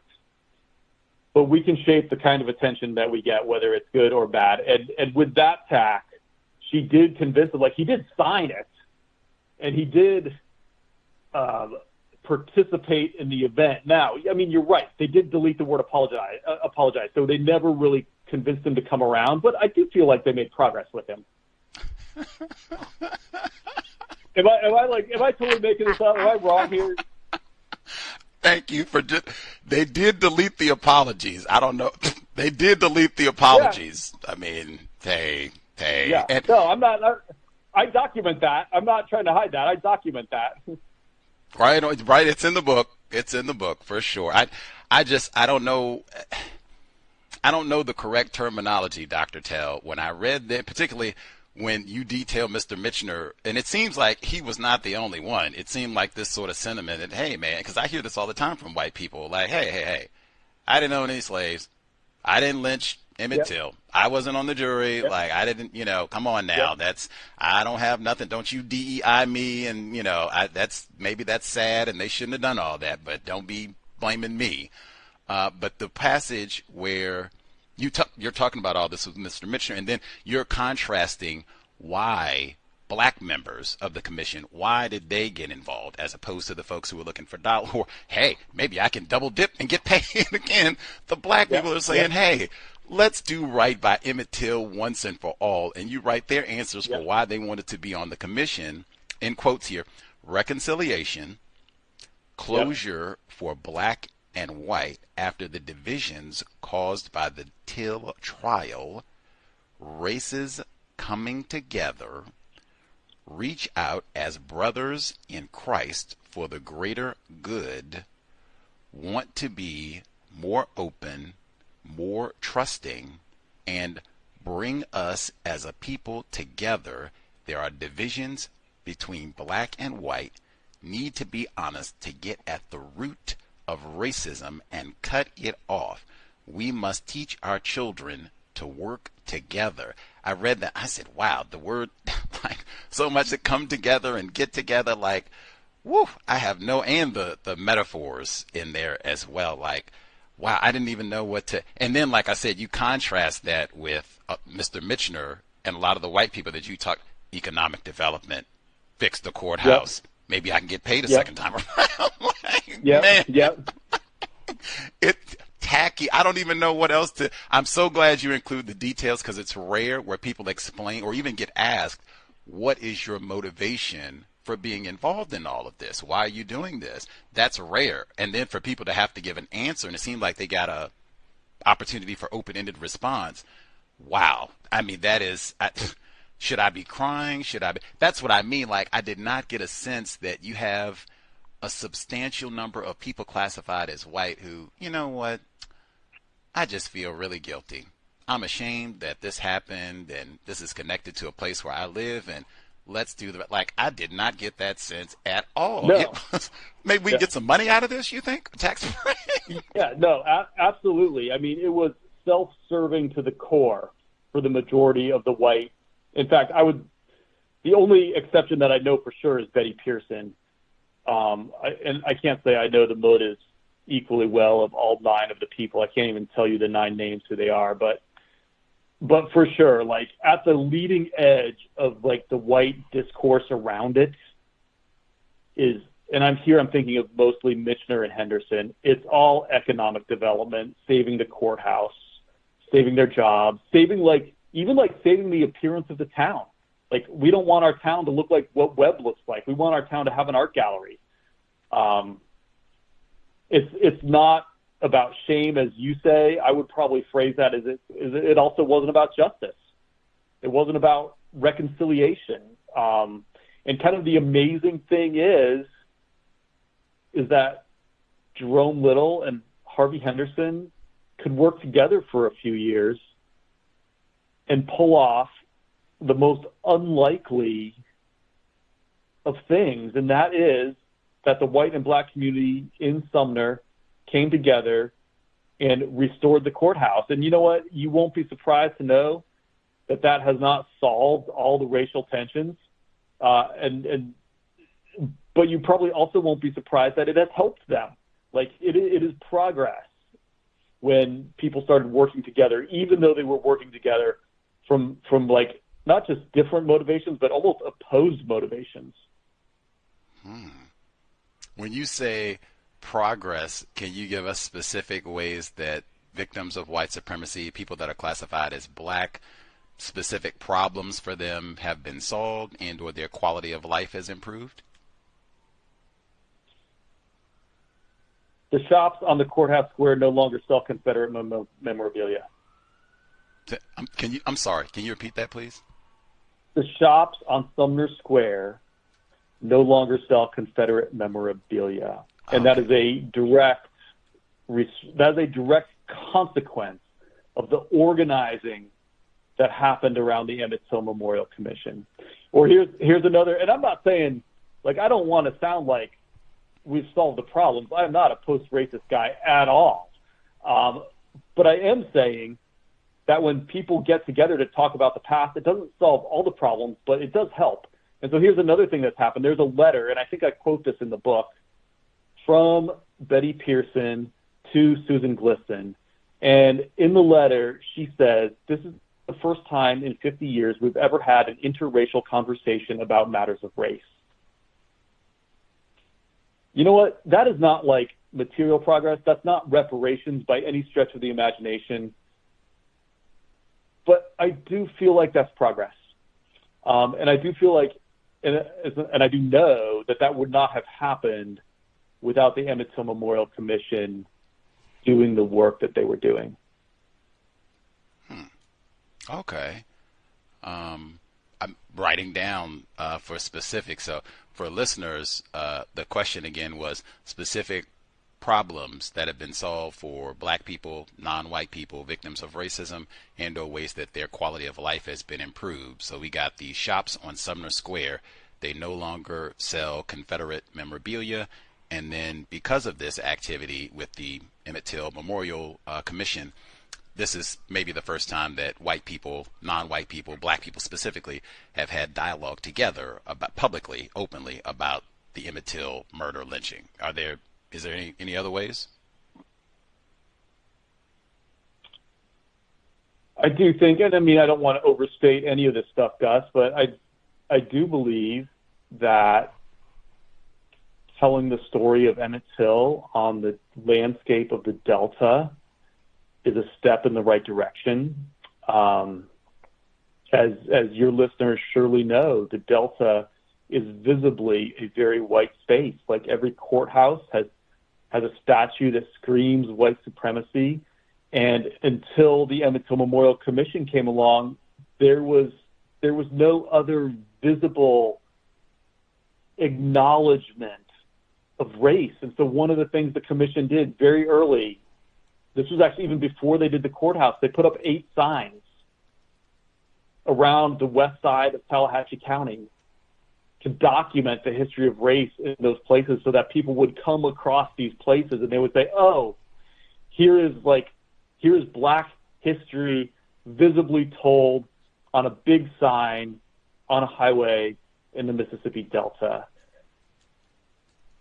I don't know how we measure that kind of thing. I don't know how much progress it is, but one way that we might measure it is by the response of the white community. And their response was unambiguous. The first sign was stolen, thrown in a river, and never recovered. The second one was filled with bullet holes. The third one was spray-painted KKK. The fourth one was filled with bullet holes. The fifth one was posed, like some white supremacists posed before it with guns. I saw that. And so it does seem like, and this is something the commission is doing, they're saying, like, look, we are not okay that all of the visible, like, public signage in our county props up white supremacy. We need other signs. We need other public markers. We need other histories being told. And they insisted on doing it. And so, you know what? They put up a sign, the first one gets stolen. You know what Jerome Little says? He says, every time they take it down, we're going to put it back up. And so they did. And you know what? And then it got shot. But you know what happened to that shot sign? Now it's in the Smithsonian. It was the second exhibit ever in the history of the National Museum of American History to sit in the grand mall side entrance of the Smithsonian. So that I don't have the numbers in front of me, but the hundreds of thousands of people who walked by it saw that shot up Emmett Till sign. Then they lifted their eyes about 20 degrees and they saw this massive American flag, kind of this rah-rah America exhibit. And they're like, yeah, America is both these things. It's great, but you know what? It's also Emmett Till. And for the hundreds of thousands of people who walked in that museum and walked by that exhibit and sort of their very first impression of American history was like an American flag framed by the Till exhibit. That's progress. That's things that the Till Commission is doing. And if I said at the top of the broadcast, I'm proud of the work, not that I've done with them, but I'm proud and great. I'm proud of the work they do, and I'm grateful that I've gotten to be associated with them for the few years, because despite Harvey Henderson and Frank Michener, and despite the fact that so much of it was just motivated by greed in those early years, they're doing really good work now, and I'm proud to be a part of it. It was the Emmett Till Memorial Commission that lobbied President Biden for 2.5 years to create an Emmett Till National Park, and he just did that. So I feel like there are these markers of progress that have come from this small, unlikely band of characters. I reckon. I guess that depends on your perspective. The Goon Squad. Any hoodles. One, you talked about and I do think that's important. You talked about that in the book, having the monument with the bullet holes and maybe keeping it up. Maybe that is more powerful. And then that, going off to the Smithsonian, which I think I agree with wholeheartedly. Leave it up for sure. Don't even make it bulletproof. Leave it up. But you talked about this specifically. This is towards the end of the book, the conclusion, vandalism and memory at Grayball Landing, Graball. In fact, for listeners, this reminded me of Stephen Lawrence in the UK. We had his black mother on the program, Baroness Doreen Lawrence. She carried the Olympic torch when the games were in London in 2012. She wrote a book, And Still I Rise. A gang of goons on the streets of London murdered her black child for no reason, just because they were racist. But they put up a memorial similar to Emmett Till where he was killed. She said they vandalize it all the time. They will go and smash dog feces in it. They'll throw white paint on it. They'll break glass on it. Anything that you can think of. And they have a facility in honor of Stephen Lawrence as well, and they'll come and break the glass and same sort of thing, all this vandalism and such. But it reminded me of that because I've heard this over and over and over. But you wrote for the Emmett Till Commission founder and county supervisor Jerome Little. You mentioned him already. The vandalism was evidence of racially motivated hostility to the very idea of Till commemoration. He blamed white people. Is he accurate in terms of who's to blame for this, the shooting at the memorial? Well, I don't know who's fired all the shots, but I will say the only photograph ever that we have of people in the act of shooting or like posed with guns is of the three white fraternity brothers from Ole Miss. So I think the evidence is in his favor. I know they have lots of other monuments in Mississippi. Do they have problems with other Mississippi monuments, particularly either figures or controversial markings? Are they vandalized, shot at, acid poured on them in the good old Magnolia State, to your knowledge? No, sir, they are not. So here's a way to put what's the phrase? Put a finer point on it. So in 2019, Jerry Mitchell broke the story of those three fraternity brothers posed in front of the Emmett Till sign with an assault rifle and a hunting rifle. Yes, sir. He named those boys in the newspaper article. There was no one wondering, who is this, right? Okay.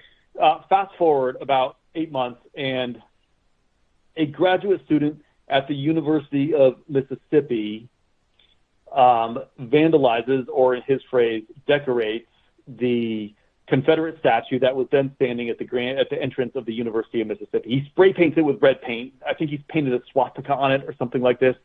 But I would just draw your attention to the different responses. When three boys were named for vandalizing the Emmett Till sign, zero law enforcement action was taken against them. They were not penalized by the university. They were not gone after by the police. When, on the other hand, the Confederate monument was vandalized, and I'm not making this up and I'm not exaggerating, the police were there in 5 minutes while the paint was still wet on the guy's hands. He was already in custody. And that sort of discrepancy, that an Emmett Till memorial, like keeping up and maintaining an Emmett Till memorial, is left to the resources of an underfunded but big-hearted nonprofit, while a Confederate memorial is instantaneously defended with the resources of the state. That juxtaposition cast in bold relief to me the differential investment in white history and black history. Wow. That is stark. That even makes sure I get my question. And you said it a few times. What exactly is black history?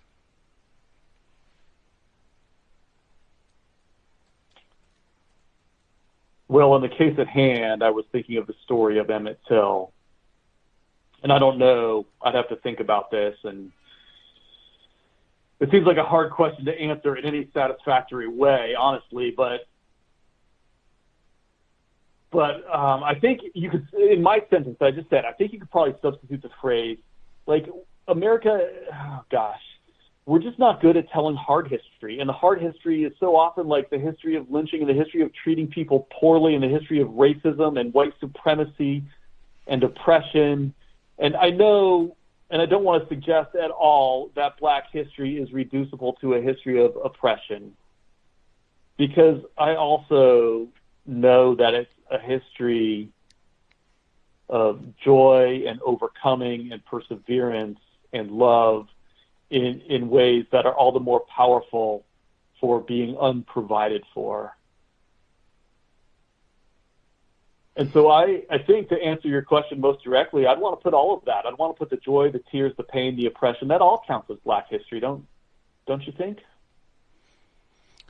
I don't use the term Black history, and the reason that I don't is because the way that I conceptualize, just going by the evidence here, so I'm looking at some of the main characters that are really important for this here story that we're talking about, right? Delta and all that. So we got William Bradford Huey, we got J.W. Bryant, Milam, Leslie Milam, his brother, Elmer Kimball, let's see, Betty Pearson, Mr. Mitchner. It's a lot of white people involved. Yeah. I mean, we can't even name them all. It's tons and tons. When I see those lynching photographs, we talk about the Goon Squad, either edition. It's a lot of white people. Jerry Mitchell and his work, lots of white people. I don't know how you can tell the story of Emmett Till without lots and lots of white people. That would be white history just as much as so-called. I think there are way more white people that are directly involved in the story of Emmett Till, especially what happened down in Mississippi. Way more white people. The whole jury is white people. The judge is white. Most of the witnesses are white. Carolyn Bryant Dunham is just white, all the way through this. How is that not white history? That's fair. I like that. Fair, beloved. That's 2 days in a row we got that word in. I point this out because I think this is significant. This is another way that white people sanitize. I asked our guest on the program yesterday, we were talking about the history of white people deliberately closing, bombing, restricting black people's access to pools and swimming areas. We could have done a whole program on Mississippi and it would have been the same thing. And I asked the white guest, I said, do white people have a shared history of practicing racism, white supremacy? I ask you the same question. Do white people have a shared, that was the word, culture, a shared culture, a shared history of practicing racism, white supremacy? Is there evidence to support that? I think so. I mean, I think the story that we've been talking about, the Emmett Till story, seems to gesture towards, and I would point particularly to the legal side of the story, where every lawyer in the county defended the murderers. I would point to the commemorative side of the story, where the state of Mississippi did not drop a single dollar on the Till story for 49 years and 11 months. All of that seems to me to be evidence of a shared culture of white supremacy. Does it not to you? Abundantly. I mean, we didn't even get to James Meredith and the Goon Squad. I point that out because I think that's abundantly clear, and it would be global. And we were just talking about this with pools yesterday. It would be global because it's the same thing. You go to South Africa and it's the same thing. This is not for the Kafirs. Get out of here. You can't get on this beach. That shared culture somehow gets totally sanitized from white history. When we talk about racism, that somehow gets excluded to, oh, that's nigger history. No, in fact, really, if you want to know the real details and all the ins and outs, what really happened and everything, most of this, you're going to have to go and talk to white people. You really want to know what happened to Emmett Till, you have to see if you can get Milam or some of these folks to talk and spill the beans. Let us know what happened and let's interrogate and see if we can pick out what happened. Same thing with lots of these. Murder of Cheney, Schwerner, and Goodman that you talk about in the book. Pause, that is an error. I read it that way. I always say it, and credit John Lewis the Great. I always say James Cheney and those two white boys. That's the way John Lewis said it. That's the way I'm saying it until the day I die. But there are lots of examples of where white people are the all those lynchings and such.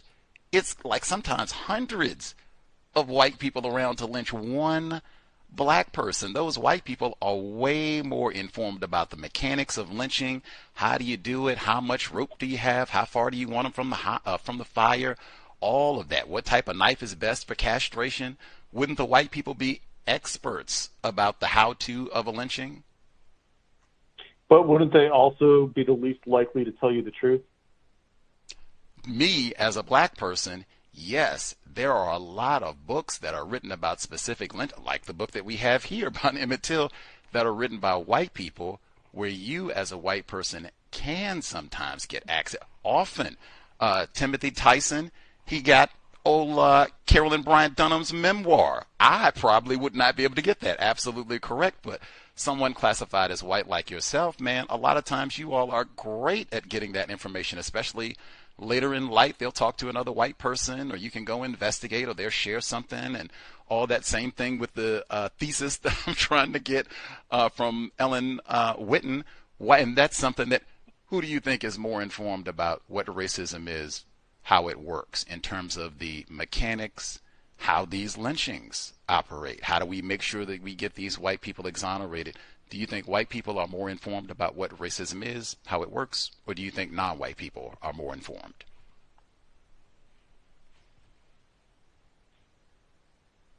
I see where you're going. And I'm not anti here at all, Gus, but sure, like, I take your point that perhaps if we're counting the number of people involved, there have been more white people involved in a given story. But I don't want to underestimate the power of what I have come to think of as white ignorance, that there is like sure, white people have been close to racism as the perpetrators of it, but there have been all these like mechanisms that help us lie about it, right? And so I think about this, like, I think about even like as I tell the Till story or retell portions of the Till story, like whose version of the story do I want to tell, and whose version do I trust? And I know that different scholars have different answers to these questions. But personally, I've made a commitment to the Reverend Wheeler Parker Jr., who's the last living eyewitness to the abduction, and cousin of Emmett Till, his childhood best friend. And you know what? Reverend Parker is insistent that this is his story to tell. And sure, he's just one person set off against the sea of white people who were involved, but it still feels like it's his story to tell, right? There's sort of an authenticity there and a trustworthiness there.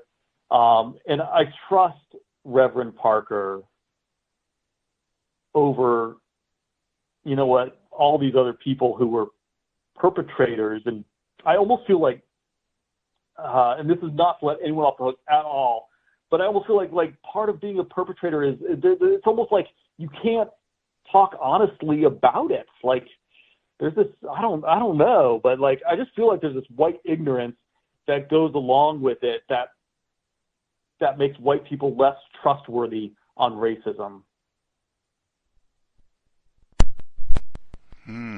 But I'm no expert here, man. I'm just thinking out loud, so I'll change my mind in a heartbeat. But wait a minute, that's my gut reaction. You are the co-director of the Institute for Digital Research in the Humanities at the University of Kansas. You focus on issues of race, memory, and the digital humanities. You are an expert on what racism is and how it works. You've been studying this for a long time. Isn't that true? It's true. I've been working on it for a long time. And you are an expert. You're not ignorant about racism, and you are a white man, and you're not even a teenage white man. You are a degreed doctor, professor white man. You're not ignorant about racism. Here's what I'm saying, Gus. I'm saying, sure, I have some expert in some stuff. Like, you know what? We can talk about the composition of the Emmett Till Memorial Commission. We can talk about like the Till story, and I'll feel pretty confident that I know what I'm talking about. But you start asking these more abstract questions, like who's more reliable on race? It's like, I will just say we're moving into harder questions that, despite my titles and despite the length of time I've been trying, and despite my opinions, and I'm happy to share my opinions like I've been doing, but I just want to stress that, you know what, I do feel like I don't feel like an expert. I'll put it that way. I will point out for listeners, I didn't ask who was more reliable. I said who is more informed. You cannot be a good liar, master deceiver, without being informed on the subject matter that you are, even if you're going to feign ignorance. Hey, you got to be informed to know where you're going to be dumb. Just pointing that out for the non-white people. Sure. You hit one of my favorite of all-time dudes in the book. Our beloved late great Orenthal James Simpson popped up in this here book. I lost my mind. Now you did quote, this is from Richard Rubin, just to setting it up for other people. We talk about his first book, Confederacy of Silence, where, it seems like he lied. So do you think Richard Rubin, the first time around, Confederacy of Silence, was this willful ignorance or did he lie?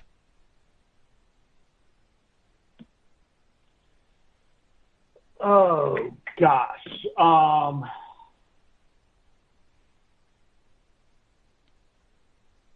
think Rubin was probably lying. Much obliged.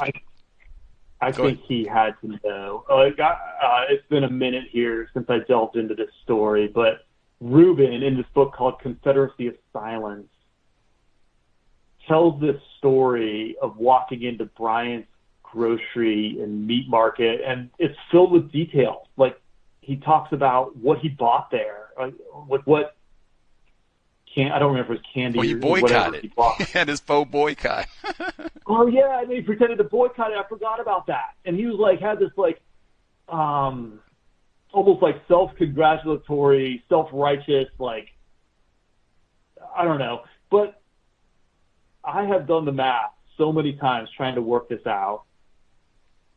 And I am 99.9% sure that Bryant's Grocery and Meat Market was I have photographic evidence that it was a ruin and closed by the time Richard Rubin moved to Mississippi. So he could not possibly have gone into that store and bought anything or held a boycott. Like, the store was not there. It was falling over by the time he moved to Mississippi. So, I mean, that's a bizarre book, and it's a bizarre scene in that book, and I've never known what to make out of that.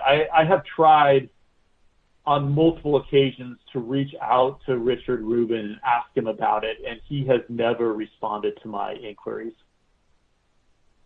Fascinating.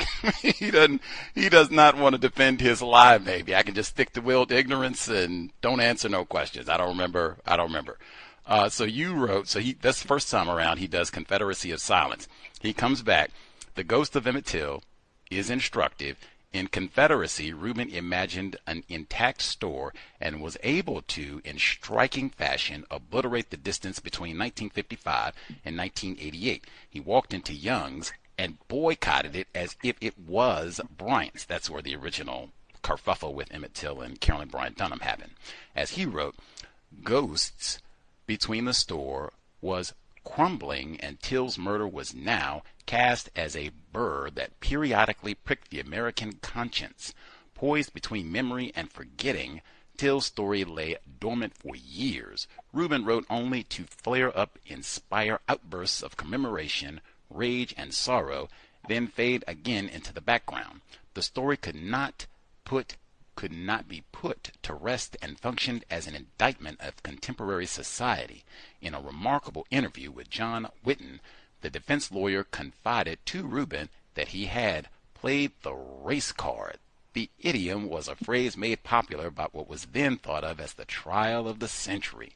And it occurred to me, this is a direct quote from Rubin, and it occurred to me right then just how much the defense of O.J. Simpson owed to the defense of Roy Bryant and J.W. Milam, and how little, in some ways, the country had changed in the past 40 years. Not so much progress.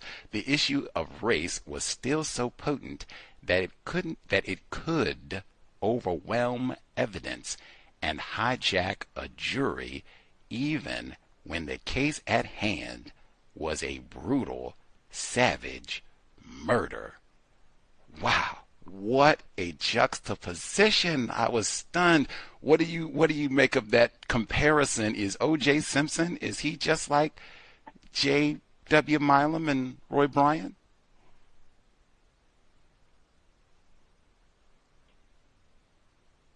Oh, gosh. Man, that's a hard one. I don't think so. Like, it's been a while since I've been in this, and I'm struggling to remember what Richard Rubin was talking about. I will say, I know this is going to be unsatisfactory, but principle one is I have learned to distrust anything that Richard Rubin writes. So that's working against the comparison to begin with. Yeah, honestly, Gus, I don't know that I have much to say about that. What do you think? You might prompt me a little bit here. What do you think about it? I mean, you put it in the book here. You even continue. You added, this is right below the quote, Justice Hendrickson suggested that the unforgotten story functioned as an indictment of the Delta, a measure of non-change in race relations. So Rubin stressed how little the country had changed between the trials of Emmett Till and O.J. Simpson. For both writers, The Unforgotten is always damning. No change again. Yeah, that's. Do you? Okay, I mean, like that. I still stand, but like, I'm reading it as you're. Sorry, I'm reading it as you're reading it on the air here, and I still kind of like. I think I still stand by that. Yeah, I'm struggling for words here. Do you think that's, I mean, we talk about metaphors all the time, and you did, even though it is a quote, but I mean, hey, you did include the quote in your work. Do you think, what do you make of that comparison? O.J. Simpson, J.W. Milam, Roy Bryant, are they similar?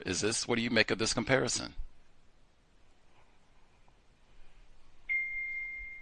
I don't think the comparison is between, that I quoted, the comparison is not between Simpson, Bryant, and Milam as people or as even as defendants. The comparison is between juries shaped by race and even verdicts shaped by race. And on that front, so the conclusion is the issue of race was still so potent that it could overwhelm evidence and hijack a jury. I think, yes, that is true, that race is still so potent that it still does overwhelm evidence and it still does hijack juries. And in that sense, the comparison, I think, holds up. But I don't think the comparison was between the defendants. The comparison was between juries. Well, it says how much the defense of O.J. Simpson was owed to the defense of Roy Bryant and J.W. Milam, so it certainly would have to extend at least to the jury and the defense, because it said that they both played the race card, and I don't think you can disconnect the defense from the actual person who is being, they call him the defendant, so I think it's kind of impossible to disconnect them from the person in terms of why we're all here for the defendant. And it's murder trials where he's saying that both of these murder trials, the defendants played the race card to hijack and overwhelm the jury, to overwhelm them from the evidence. Do you think that happened in the O.J. Simpson trial, that the jury was hijacked and overwhelmed where they didn't even consider evidence? So I'm reticent here because I'm just not expert. I know I quoted this, and you're probably right that I should know the Simpson story better than I do, but I am not confident to say publicly whether Richard Rubin is right in this line that I quoted. And so I guess I'm just hesitant to weigh in on something where I just don't feel comfortable knowing the history as well as I should know it. That's why I'm pausing here. I see. Is the name Mark Furman familiar? Mark Furman. It doesn't ring a bell. There's no Mark Furman in Emmett Till, so I guess that's why it shouldn't ring a bell. There ain't no Mark Furman in the Emmett Till trial, but there is certainly a Mark Furman in the O.J. Simpson trial. Well, I can only say reading is more important than watching television. I am so glad we read a book on the O.J. Simpson trial. We read a book on O.J. Simpson that took the position that, the same position that Mr. Rubin took. He did it. He was guilty. He got away with murder. And Johnny Cochran played the race card and got a guilty killer off. That's the position that's taken in the book. We did the same thing you did reading the Look article. We read that, and I read that book with the impression O.J. Simpson is guilty. He did this and played the race card and whatever. I didn't even care about. We weren't even reading it for O.J. Simpson. We were reading it for other purposes. I think it took about 2 chapters for me to apologize to O.J. Simpson because I didn't watch the trial and I had done no research. By the time we got to the end of the book, and we interviewed F. Lee Bailey in between there, I'm as sure as you are that Emmett Till died in Sunflower County. I am sure O.J. Simpson did not kill anybody. And the racism of it all, the jury, and that's a whole nother topic, but woo, the racism is the same. The racism that allowed those white dudes to get off in Mississippi for killing Emmett Till in 1955 is the same racism. The jury, they even pretend that the jury was all black. It was not. But they'll just say the jury was dumb and ignorant and they were too stupid to evaluate the evidence to convict this guilty black person. Like, wait a minute. Wait a minute. Not even all the jury was. Anyway, late great Olymphial James Simpson. Wow. I'm so glad that I read. Same thing. I would just accept the way that people have accepted what Huey wrote, the lies that he wrote for all those decades, and it goes unquestioned. That would have been to just, OJ did it. They got all the TV programs that said he did it, as opposed to watch the trial. Oh, yeah. My goodness. Anywho, I think, my last question, I just get in before we let you enjoy the rest of your evening. You said some of these markers you thought were signs of progress in Mississippi, at least being able to acknowledge race, R-A-C-E, with regards to Emmett Till, that this did happen and start dialogue. There are a number of what I think are critical points in the book, and even since we've been talking, where you substitute the term race as opposed to racism. And that's one that I think is really substantial, because they are not the same thing. Even you have in the introduction, you have a subtitle, Race, Commemoration, and the Ecology of the Delta, as opposed to racism. And I mean, when you talk about acknowledging race, is it more accurate to say we're acknowledging racism, white supremacy, especially if we're talking about Emmett Till? Is it more accurate? I think so. I will say I did not have the benefit of that insight when I was writing this book. And so I think I probably use those terms interchangeably in the book, but I appreciate your noting that racism is probably the more proper word. I mean, if that's it's particularly a coordinated effort over years, and why these white people exonerated and lied, and years of coordinated lying and all of that willful lying and all the rest of it. I mean, yeah, that's race. And it's not just you. That is widespread, where people use the term race as opposed to white supremacy, racism, which is what we're really talking about. I guess super quick, did any black people, did you get resistance where any black people said, oh, wait a minute, Dr. Till, I don't trust white people, get on out of here, you're probably going to practice racism or do something untoward, I don't trust white people, get on out of here. Did you encounter that sort of resistance when you went out to try to talk to people? Never. In fact, the resistance I always got was, I think without exception, was from white people who didn't want the story told. I am not surprised. I am not. So did you get any threats? Did anybody try to stop you from publishing this or talking about all this? I got some mean emails. I got some emails that called me bad names. I got one email that threatened to sue me. I never felt in danger from any of the things that happened, though. So I would say, generally speaking, apart from a few relatively unhinged emails, I did not really experience any threats. Right on. Jane Elliott admitted racist. She did tell us some years back that it does not take a whole lot of courage to be a white person and talk about racism. Generally, it takes some courage to be Willie Reed, superhero, go out and talk about this honestly and might be hunted and have to change your name and hide for the rest of your life.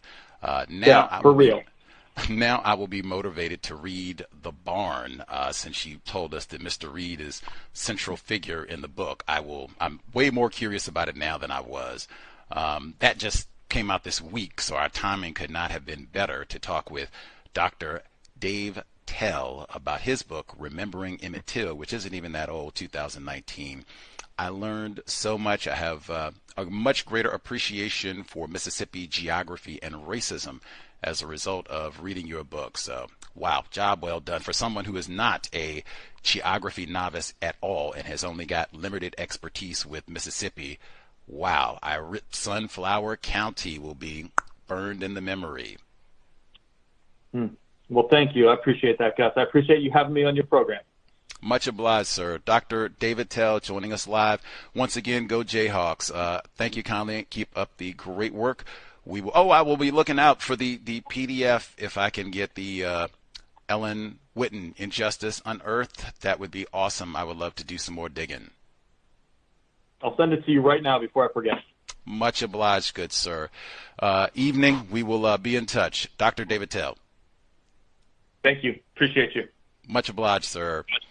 Context of White Supremacy. Again, if you live in Mississippi, man, they should have this book at the library, even if you don't have the space, or if they don't have it. I know sometimes they don't have the text at the bookstore, the bookstore, what I meant. They don't have them there, whatever. You should be able to get this book at the library. Easy find, I suspect. I didn't get them from the library, but I think I could have. I did check. I could have got this book at the library if I wanted. If you are a Mississippi resident, or if you have attempted family in Mississippi or connected to Mississippi, you should get or at minimum, if you don't get this book, read it. You should get books on Emmett Till. You should read at least, I can't even just say one, it should be read several books on Emmett Till so that you are informed. He is white. Many of the books, Timothy Tyson is white. Many of the books, the book that just came out, Wright Thompson is white. Many of the books, same thing we pointed out with Jonestown.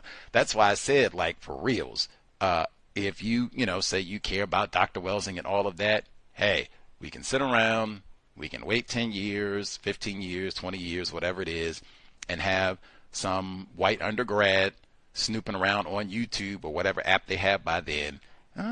Who's this Welsing chick with the funny hair? And they go write a thesis and publish a book, and they become the Welsing expert. You do that, or at least have some competing narratives. That is a much better task, in my view, researching, writing, working towards, I'm going to do, really I would say write something. I mean, the documentaries can fail a lot. As we talked about, the documentaries tend to fail. See if you can write something. I mean, if you gotta, I'm just not inclined. That's most people see that, feel like, gotta do some research. If you're gonna do that documentary, you gotta do some research, which is gonna be doing some reading, or at minimum, if you're gonna do a documentary. If you're just not, I'm not into the writing, that's not my thing, but I'm skilled with a camera. I can do a film, documentary, right? Something serious, truthful, constructive information on white supremacy, racism, research. They have people who are archivists. They do the digging. I know Spike Lee for many of his films, and other folks who do documentaries. If they don't go to the library and go in the moldy archives and all that and sift through and read and put it together and all that, you pay people. Pay them well, hopefully, put them on the staff and they go get all the goodies so that you can have a really accurate, well-informed, well-sourced product. That's what we need. That even stuck out to me reading this, like, oh wow, like pointing out specific errors. I appreciate that he did not, because Stanley Nelson, victim of white supremacy, I wouldn't even have appreciated that as much. This is the second time in short order Stanley Nelson's documentaries specifically. He did a documentary, Vanguard of the Revolution, on the Black Panther Party. Pretty recent work as well. But then the last, like 8 years or so. But, whew, the Jonestown, like, I just read numerous reports. People saying Jonestown apologist for what was omitted and the way that he was talked about in the film. Even the lack of connection to other things that were happening at that same time period.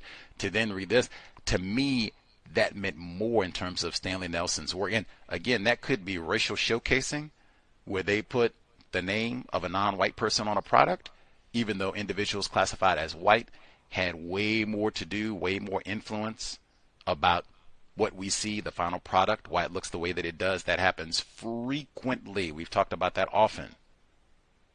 All of that said, this is PBS, man. They have lots of money. This is big budget. This is not Context of White Supremacy. We got no staff and no budget and all that. Sabotage left and right. This is PBS. You all got big staff. They have easy ability. Hire research. You already got researchers on staff. Go get all the material. In fact, I find it hard to believe they could have Willie Reed speaking about Emmett Till being murdered, lynched in a barn, and they just coincidentally put up images that suggest this happened in Tallahatchie County, not Sunflower County, where Mr. Reed had consistently for decades been saying this happened in Sunflower County. No ambiguity at all. To conflate these locations as though it doesn't matter, when most people, especially 20, 30 years on, I didn't know, they would have no idea the significance of that. That all of this is supporting exactly what the racist defenders said all these years ago about where this happened, and this allows for great reduction in who participated in this crime. Just location. It doesn't really matter. It happened. Yes, it does. Yes, it does. Strive for accuracy. Mr. Reed was accurate. He knew where this happened at. Any hoodles, we'll take a quick commercial break and then wrap it up. Be back tomorrow for the book club. Reading more important than watching television. Right back, Context of White Supremacy. It's been 69 years since the brutal murder of Emmett Till, and family members are still fighting for justice. They say it's their mission to tell his story all over the world.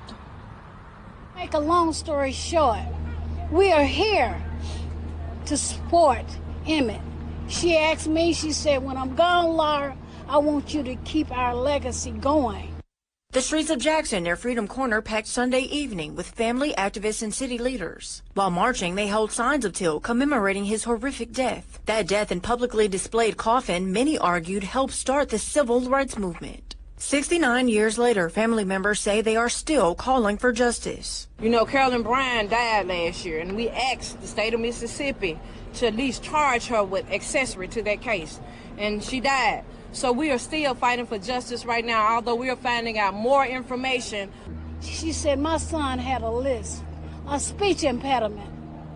When the lady said he whispered at her, it was his lisp. Till's cousin, Anna Laura Williams, remembering conversations with his mother, Mammy Till Mobley. Even if he had whispered, why would you take the life of that martyred saint, 14-year-old? He doesn't even know what hit him. He's gone to glory. The destination sites in the Delta that don't belong to the state of Mississippi, but to the family of the Bryants that murdered Emmett Till. So we're asking the federal government to divest funding from the destination sites in the Delta. Jackson Police Chief Joseph Wade showing support. The injustice to all of us. I don't know if the world knows, but the world needs to know that the perpetrators' families are now benefiting from tax cut, tax breaks, grant funding, and federal dollars from the National Park Service. She said Bo was a good son. He was killed wrongly, Laura. And if I live, for as long as I live, I'm going to travel the world to tell the story of my son. The family of Till say they're currently in contact with the National Park Service about what they say is an injustice. I'm live in Jackson, Kennedy Cooper 16, WAPT News. Context of White Supremacy. We will be here Thursday, 8 p.m. Eastern, 5 p.m. Pacific. Book Club second session on Andrea Bluin's My Country, Africa. Of a Black Passionaria. I'll have the book up tomorrow. We just started. That's why it's so fresh, so new. We just started last week, second session.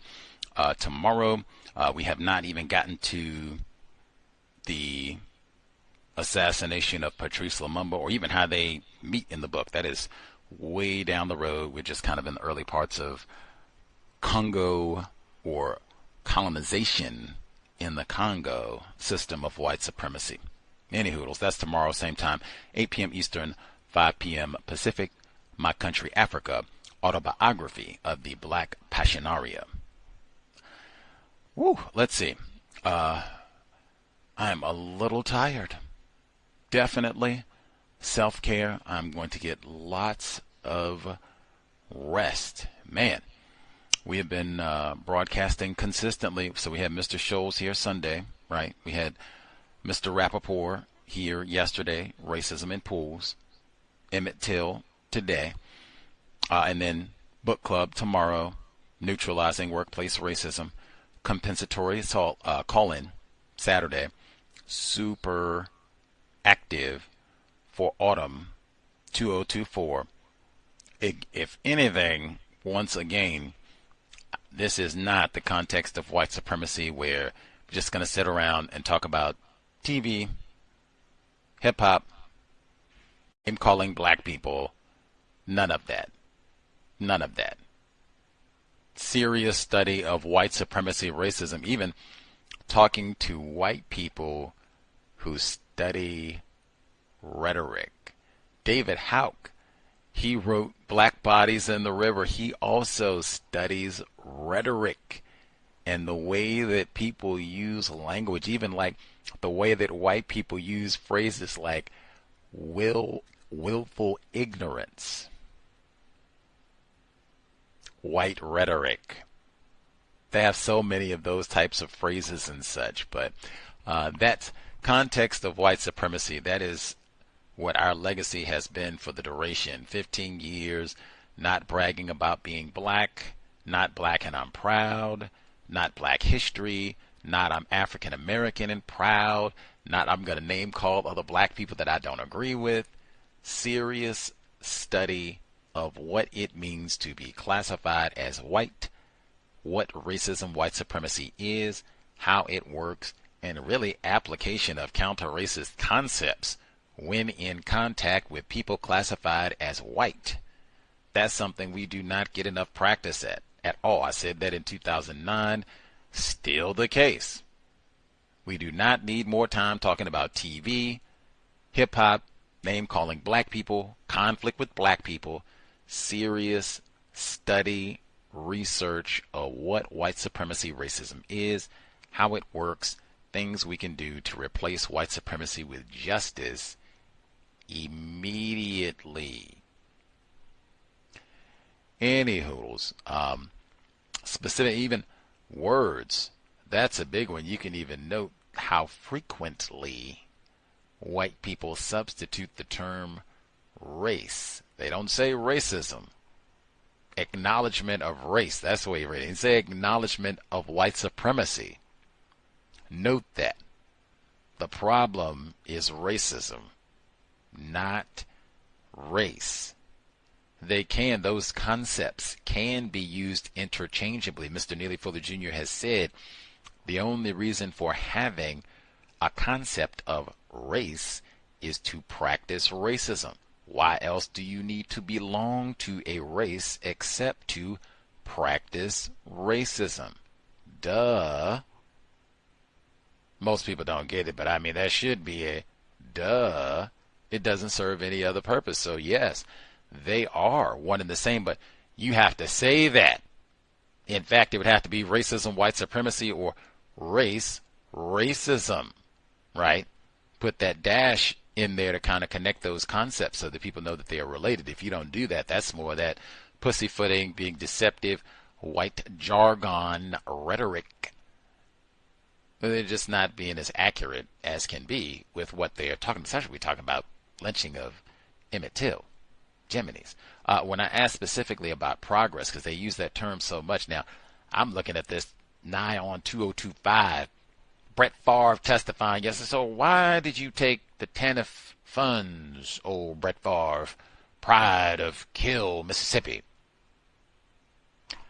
I sure would like to tell you, but I got a teaspoon of the Parkinson's disease and tough times for old Brett, tough times. He said, well, why did you take the money? Well, I got the Parkinson's disease, and, it's tough times for old Brett, tough times. Like, man, and just telling us about man, come on, man, that's convenient diagnosis, man. You should... Anyway, lamest of the I said tacky. It's just so many layers of tacky and goon behavior in Mississippi. Brett Favre. More on that to come with old Brett Favre. Willed ignorant. Even that's another one. I asked him about who is more informed about racism, white supremacy, and he said white people are not reliable. Now, I didn't even use the term reliable. That's another one. So you got to watch with the terms. They'll, switch them around and that sort of thing. I didn't ask who was more reliable. I said who is more informed. Big difference. See, that pretending, that fella that he quoted in the book who brought up OJ, oh my God. This white fella, Richard Rubin, I'm going to have to see if I can at least find him, maybe see if we can talk to him. This white dude, Richard Rubin, to write a book about Emmett Till, where he lies. For whatever reason, I got to lie and make believe that, yes, I went to the store where Emmett Till wolf whistled at Carolyn Bryant Donham. I went and stood on the exact spot where he, hey, white gal. You like dark meat? I went and stood on the spot when... No, you didn't. No, you didn't. It was not enough. And he went and boycotted. Because of what they did to old E.T. I couldn't bring myself to buy one Twinkie, one potato chip, one Tootsie Roll, nothing. All a lie. Even when I asked him about that, it seemed like he struggled. Say, yeah, he straight up lied. He straight up lied on that. Like, man. Then to come back and, oh, man, because he came back and wrote a second story. Oh, man, they got all these ruins. They don't even get. That's why I said, like, no, they do not care at all. Now, see, they could have done it a lot of different ways. If they say, hey, we don't want to memorialize a place of all this deception and everything else, we could make it a really nice, small memorial type of a thing. Put in some artifacts and transcripts from the trial, video from the court proceedings, some of the local news clips, that type of a thing. Make it a little tour spot. More local funds. You can give somebody a job where they can come in and give a little tour. They could have done it up. No. Leave it in total ruin. And he even includes in the book right across the street, like literally, I think he puts a distance on it, 60 feet away. They put some old tacky, like Shawshank Redemption nostalgia juke joint up. I think it's called Roy's or Brian or something. I can give you the exact name, but where they pretend that black people and white people came and had dances here together from time to time. They got like old-timey wheelbarrows and vinyl records. Like I said, that's why I said it's Shawshank Redemption, because white people love that kind of make America great again, where we can reminisce about the good old days way back in the 1940s when we really had the niggers where we want them. We really love this era of the plantation. We can go back and, wasn't it? That type of a thing. They put that together, but the actual store where all this happened, that's just in total ruin. Leave it. That's 2 days in a row where we've heard that, where these are sites. The pool yesterday in North Carolina, in Whiteville, totally fallow, where they had a plan. They were going to put this together. We'll reinvest. We'll give swim lessons so we don't have black people out here drowning. Even white people can come and get swim lessons. It'll be great for all. We don't want to do that. Leave it fallow. Like, what? Call it an eyesore. Rats scurrying over it. Everything. Weeds overrun everything. You got people that want to do. Same thing with the gas. They said they had offers repeatedly. Let us purchase this property. We got a vision. It's at minimum, it's a disgrace. It shouldn't just be here all dilapidated and all this run down. Like, let's invest. Let's put a little money in it, make it a museum, blah, blah, blah. Give us the property. Or insulting offers like, okay, because it's a white person who owns the property. Duh, heard that yesterday. Duh. He said, okay, I'll sell it to you for $40 million. Like, are you serious? Now, talk about double dipping. Are you serious? Like, the property is not even worth, $500,000. Like, what do you mean 40 million? Like, come on, man. Come on. And to have it and do nothing with it, to just have a total. That's even like what we talked about yesterday. Like, why is the city allowing this to sit here in ruin? Isn't that what I just said? Isn't that an eyesore? You don't want that. You don't want that. That drives down property values, nests for vermin, and all the rest of it. Broken windows theory. Isn't that what the police say when they go to lock up Eric Garner and Sudden? Hey, you let this finish, everything goes to pot. So, clean that up, but we're going to, tear all this down. And hey, the people who wanted to purchase this property anyway, they could do something constructive with it. Why not that? And it's the same thing in both instances. Who's in charge that could make that happen? Usual suspects. I did want to point out now, we heard illustrations within, so I guess that's probably why I got a little sidetracked, as he talked about some of the white people that were invested in getting the monuments to Emmett Till in Sumner, this is in Tallahatchie County, if I got my geography accurate, that they were vested because they just wanted money. It wasn't about justice. It wasn't about so-called reconciliation. We want to do right by the Negroes. We, white people, can get money. That's exactly how we ended up here to some degree. Emmett Till's family, I just played the audio segment where they were talking about how the white perpetrators, they are getting federal dollars from some of these sites and what have you. I just wanted to get clarification about that.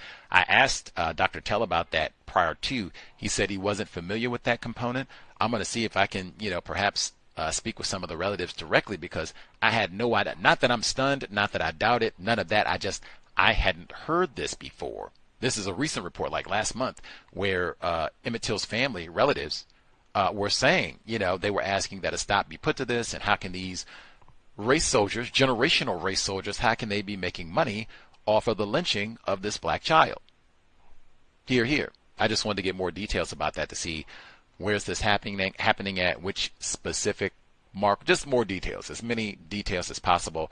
Maybe I have to go directly to the family members to explore, investigate all of that.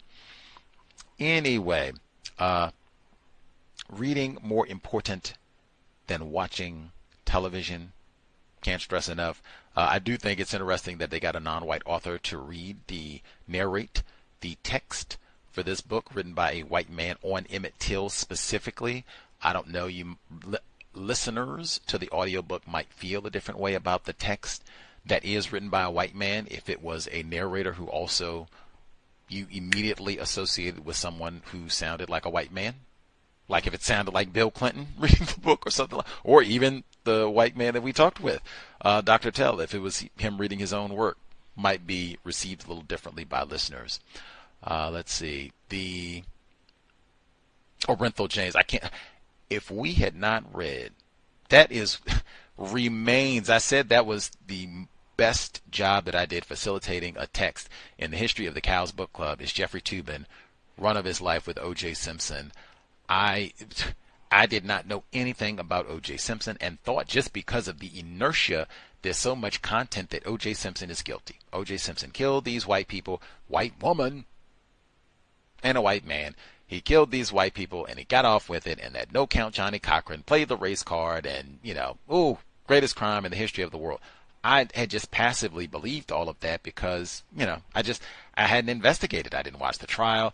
I didn't know anybody who, was passionately O.J. Simpson is innocent, and this is the boom, boom, boom. You should read this or check this out. This is the details, or let's sit and watch the trial and see the glory of Johnny Cochran. I just hadn't heard anyone go into detail about all that. It was until we read Jeffrey Toobin, and it was just like our guest when he said he read that Look magazine article from Mr. Huey, and he said, man, this seems like there's some deception here because it doesn't make sense. That is exactly what I said. I was stunned immediately when I started reading that book, We Together, first chapter. Mark Furman arrives, says, oh, I think this is blood on the car, and they hop over the fence without a search warrant. I said, whoa, wait a minute. Stop. Wait a minute.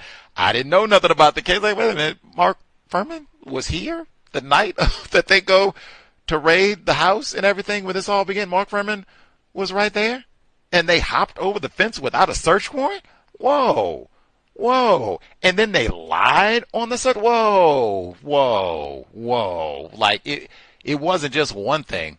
It was a number of red flags, metaphors, that immediately made me question and feel right. My bad, Renthal James. Should have done a better job. Should have done some reading, research. I got Johnny Cochran's book right on my shelf. Journey to Justice.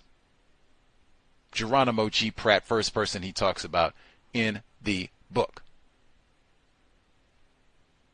But I'm so glad we read Jeffrey Toobin, Run of His, and that was during COVID-19. Remember why we read that? The embarrassment of it all. Zoom, keep your pants up.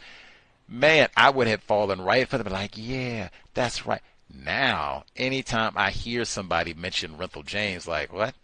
For real? What? O.J. Simpson is like the white racist who lynched Emmett Till? Really? They played the race card and so did Renthal James? Really? Where is the police officer who tampered with evidence in the Emmett Till trial?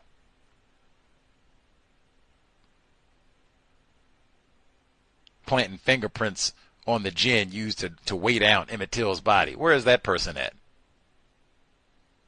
That's what I mean about I've been talking about that for years. I hope that's one thing. People say, man, that coon Gus T. If one thing, he has been consistent about the metaphors and saying interrogate. That's when non-white, be myself, you heard me just now. I said red flag, metaphor. That's why I say do not use metaphors. And I don't say it because I don't like them. I say it because the metaphors really invariably, they support, reinforce values of white supremacy, racism, consciously, subconsciously, even a metaphor like that. These are avowed killers. They did a magazine article and bragged about killing a black child, period. We should have done it. Whistled at a white woman. We should have done it. Renthal James never did no interview bragging about killing. He did before he passed away, maintained his innocence throughout.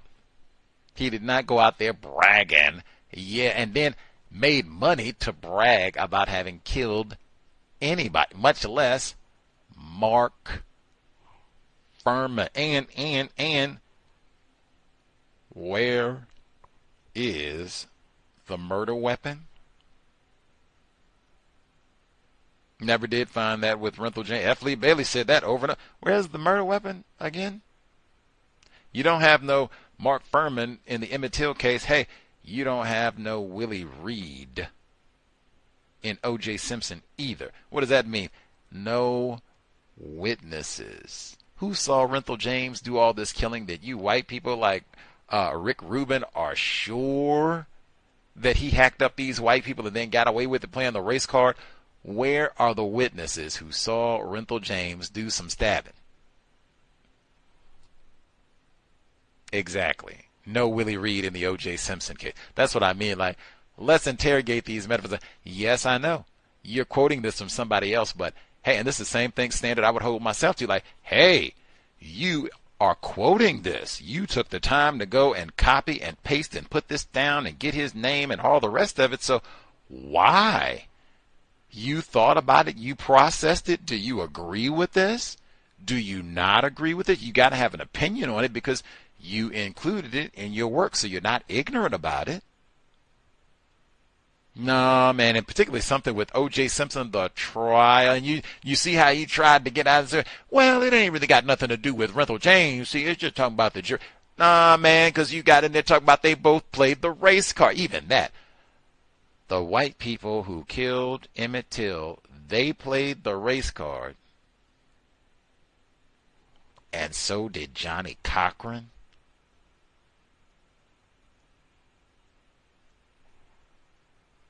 I'm going to hope and pray. I'm going to get on my knees and pray. White Jesus, I hope there was never a time where I was so confused where I would have accepted that. Now, I'm going to tell you, I did think O.J. Simpson was guilty for a number of years, and passively so. It wasn't that I had done anything, any research, or seen anything specifically to make me conclude, oh, yeah, he did it. It was just literally like I said. So many people just said he did it. White people, non-white people, black people, family, and he did it. And all right, I guess he did it. That was about the size of it. No thought, intellectually lazy, just ridiculous. The inertia of white supremacy racism. I apologize to Renthal James repeatedly. But man, I'm going to hope that there is no time in my ignorant life on the plantation where I would have accepted that with no question. Yes, Renthal James, the killers, white killers of Emmett Till are one and the same. Even comparable. Both played the race card. Both hijacked the jury with race over evidence.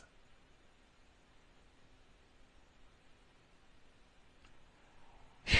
Interrogate those metaphors every time. Every time. Any hoodles. Let's see. That's, I think, most of the major points. Make sure, invest if you think the C.O.W.S is constructive. Hit the blog, racism-notes.blogspot.com. Racism-notes.blogspot.com. PayPal button in the top right corner. You'll see the links below for PayPal, Cash App, and Venmo. Enormous gratitude to all the investors who have kept us broadcasting for 15 plus years. Hopefully we have been worthy of your time and energy. Accurate more often than not. Can't say enough. Accurate more often than not. You'll also see the links for the Amazon wish list. Amazon, it is cited under Gus T. Renegade. Enormous gratitude again to all of the investors who've nabbed an item or 12 from the wish list over our 15 years of broadcasting. Hopefully, listeners, non-white listeners who have been paying attention have got a little bit more accurate information on what white supremacy racism is, how it works, things that non-white people can and should be doing to solve this problem immediately. What does it mean to be classified as white? One thing, hopefully, us having our white guest only policy, except if we get to talk to Michael Scholes, but hopefully one thing that non-white people, victims of racism, learn, just really being attentive to the words that white people use, because they study words. We've had so many different white guests on the program who they study language. Dr. Martin Kevorkian, he is an English professor. That's one of the reasons that he's always been one of my favorite guests to talk to, and I don't think it's any coincidence at all He has a very, I think, a very insightful understanding that is very detailed with regards to white supremacy, racism, and a lot of it is around the subtlety with language that comes through in films, books, lots of different ways. We read Invisible Man. In fact, this book quotes Invisible Man. I was going to say that at the beginning. I guess I can get in there before we wrap up. That was one I was, what shall I say? Big smile. You know, I'm a big fan of Invisible Man, formerly number one on my book list. But I said, man, you can't have fiction be number one on the book list. But it still does reveal so much about white supremacy, racism, what it is, how it works. We read it in the Catherine Massey Book Club 2018.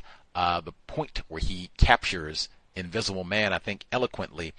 This is from the conclusion, Vandalism and Memory at Grable Landing. No one has captured the affective power of vandalized commemoration better than Ralph Ellison, newly enrolled in a fictional college modeled on the Tuskegee Institute. The narrator of Ellison's Invisible Man is puzzled by a statue of the college founder. The statue employed the archetypal visual language of racial uplift and should not have been puzzling. A dignified likeness of Booker T. Washington standing erect in a 5-button vest, fitted with all the accoutrements of genteel respectability, lifting the veil of ignorance from a coiled black body. There could hardly be a more commonplace figuring of liberation, and yet, despite the sheer banality of the symbolism, the narrator finds himself puzzled. This is direct from Invisible Man now.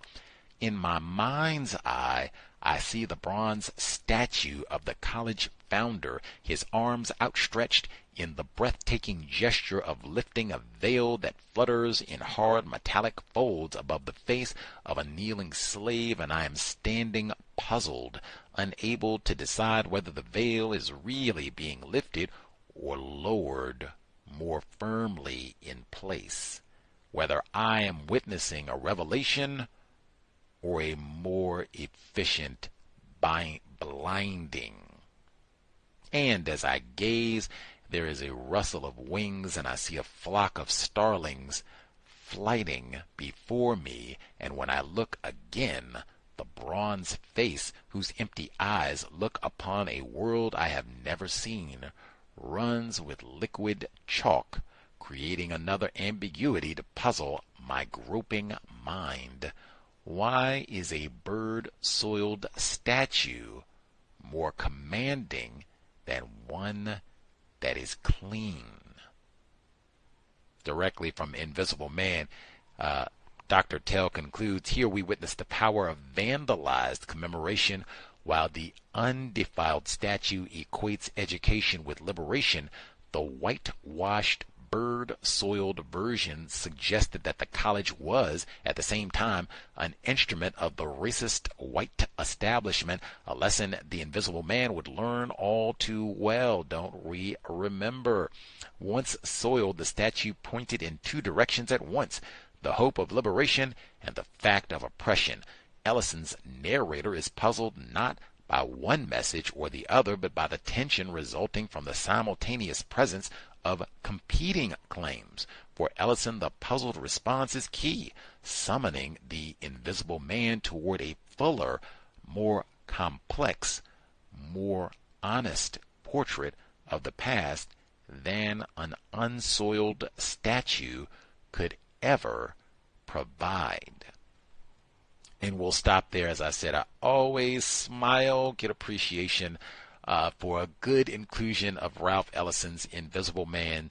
Easily different language, one of my favorite books of all time that I've read. I don't even remember, many, many times at this point. We've talked about it many, many times on the cows at this point. Dr. Kevorkian even quotes from Invisible Man, and we had him on the program. We did a whole book study session just on Invisible Man. This was years before we finally read that book in the Catherine Massey Book Club. But wow, just amazing through and through. And great inclusion there in talking about these monuments as he closes out the text. And I thought I was glad that he touched on that he even kind of gave short shrift, because there have been so many different incidents of Emmett Till monuments being massacred and acid attacks, shot at, thrown in the river, stolen, like blah, blah, blah, blah. Even the Jackie Robinson statue, remember we were just talking about that, where a white man was just convicted. He chopped the statue down and then I think burned it, set it on fire. This just happened recently, like on and on. Emmett Till's, not Emmett Till, Stephen Lawrence, his black mother in the UK, Doreen Lawrence, again, she wrote the book Still I Rise, cribbing Maya Angelou's poem. She wrote about, and she told us directly as a guest on the program way back in 2011, if my memory is accurate. She told us, she was a guest multiple times, so the first time around, but she told us and she wrote about the same thing happening to Stephen Lawrence's monuments, where he was lynched, killed in London by a gang of racist goons who were not prosecuted for 20 years. This is in 1993 when this happened, so I mean, this is not, ancient. This is after the Rodney King riots and all that, when Stephen Lawrence was lynched in the UK. So, I mean, Anyway, but the pattern, these are supposed to be monuments, so-called progress, and they just go around and literally a bowel movement on the monument, or knock it down, or break it, and all the rest of it. And he said, now, the monuments to white slave owners, members of the Confederacy, and all the rest of it, James Eastland, other race soldiers, those monuments, you go and deface them, you will literally be caught red-handed. We got you before the paint is even dry. That is not ignorance. We'll be here mañana. Sobriety would be best under conditions of white supremacy. Save that brain computer. We need all of our functioning faculties. In fact, you fast forward from Emmett Till, James Byrd Jr., same type of fate, and part of it because he was under the influence, not able to make great decisions to keep yourself safe. That's what we want to be thinking about, talking about all the time. Protect your brain computer so you can make great decisions under the system of white supremacy racism. Creator, we ask that you help us remain patient with other black people, victims of white supremacy. We ask that you help us remain patient with ourselves. We ask that you help us demonstrate, remind us to demonstrate the highest levels of black self-respect at all times, in all places, each and every time we are in contact with another black person. It has been time. Replace white supremacy with justice immediately. No name calling. No name calling black people. No gossiping. No throwaway offspring. Certainly for Emmett Till, maybe Mamie Till Mobley, no throwaway offspring. Cow signing out. Thanks all for tuning in. Nigga, you so brainwashed. I'm a victim, brother. Problem. You're a victim. Yeah. I'm a victim of 400 years of conditioning. Shut up. The man has programmed my conditioning. Mm-hmm. Even my conditioning has been conditioned.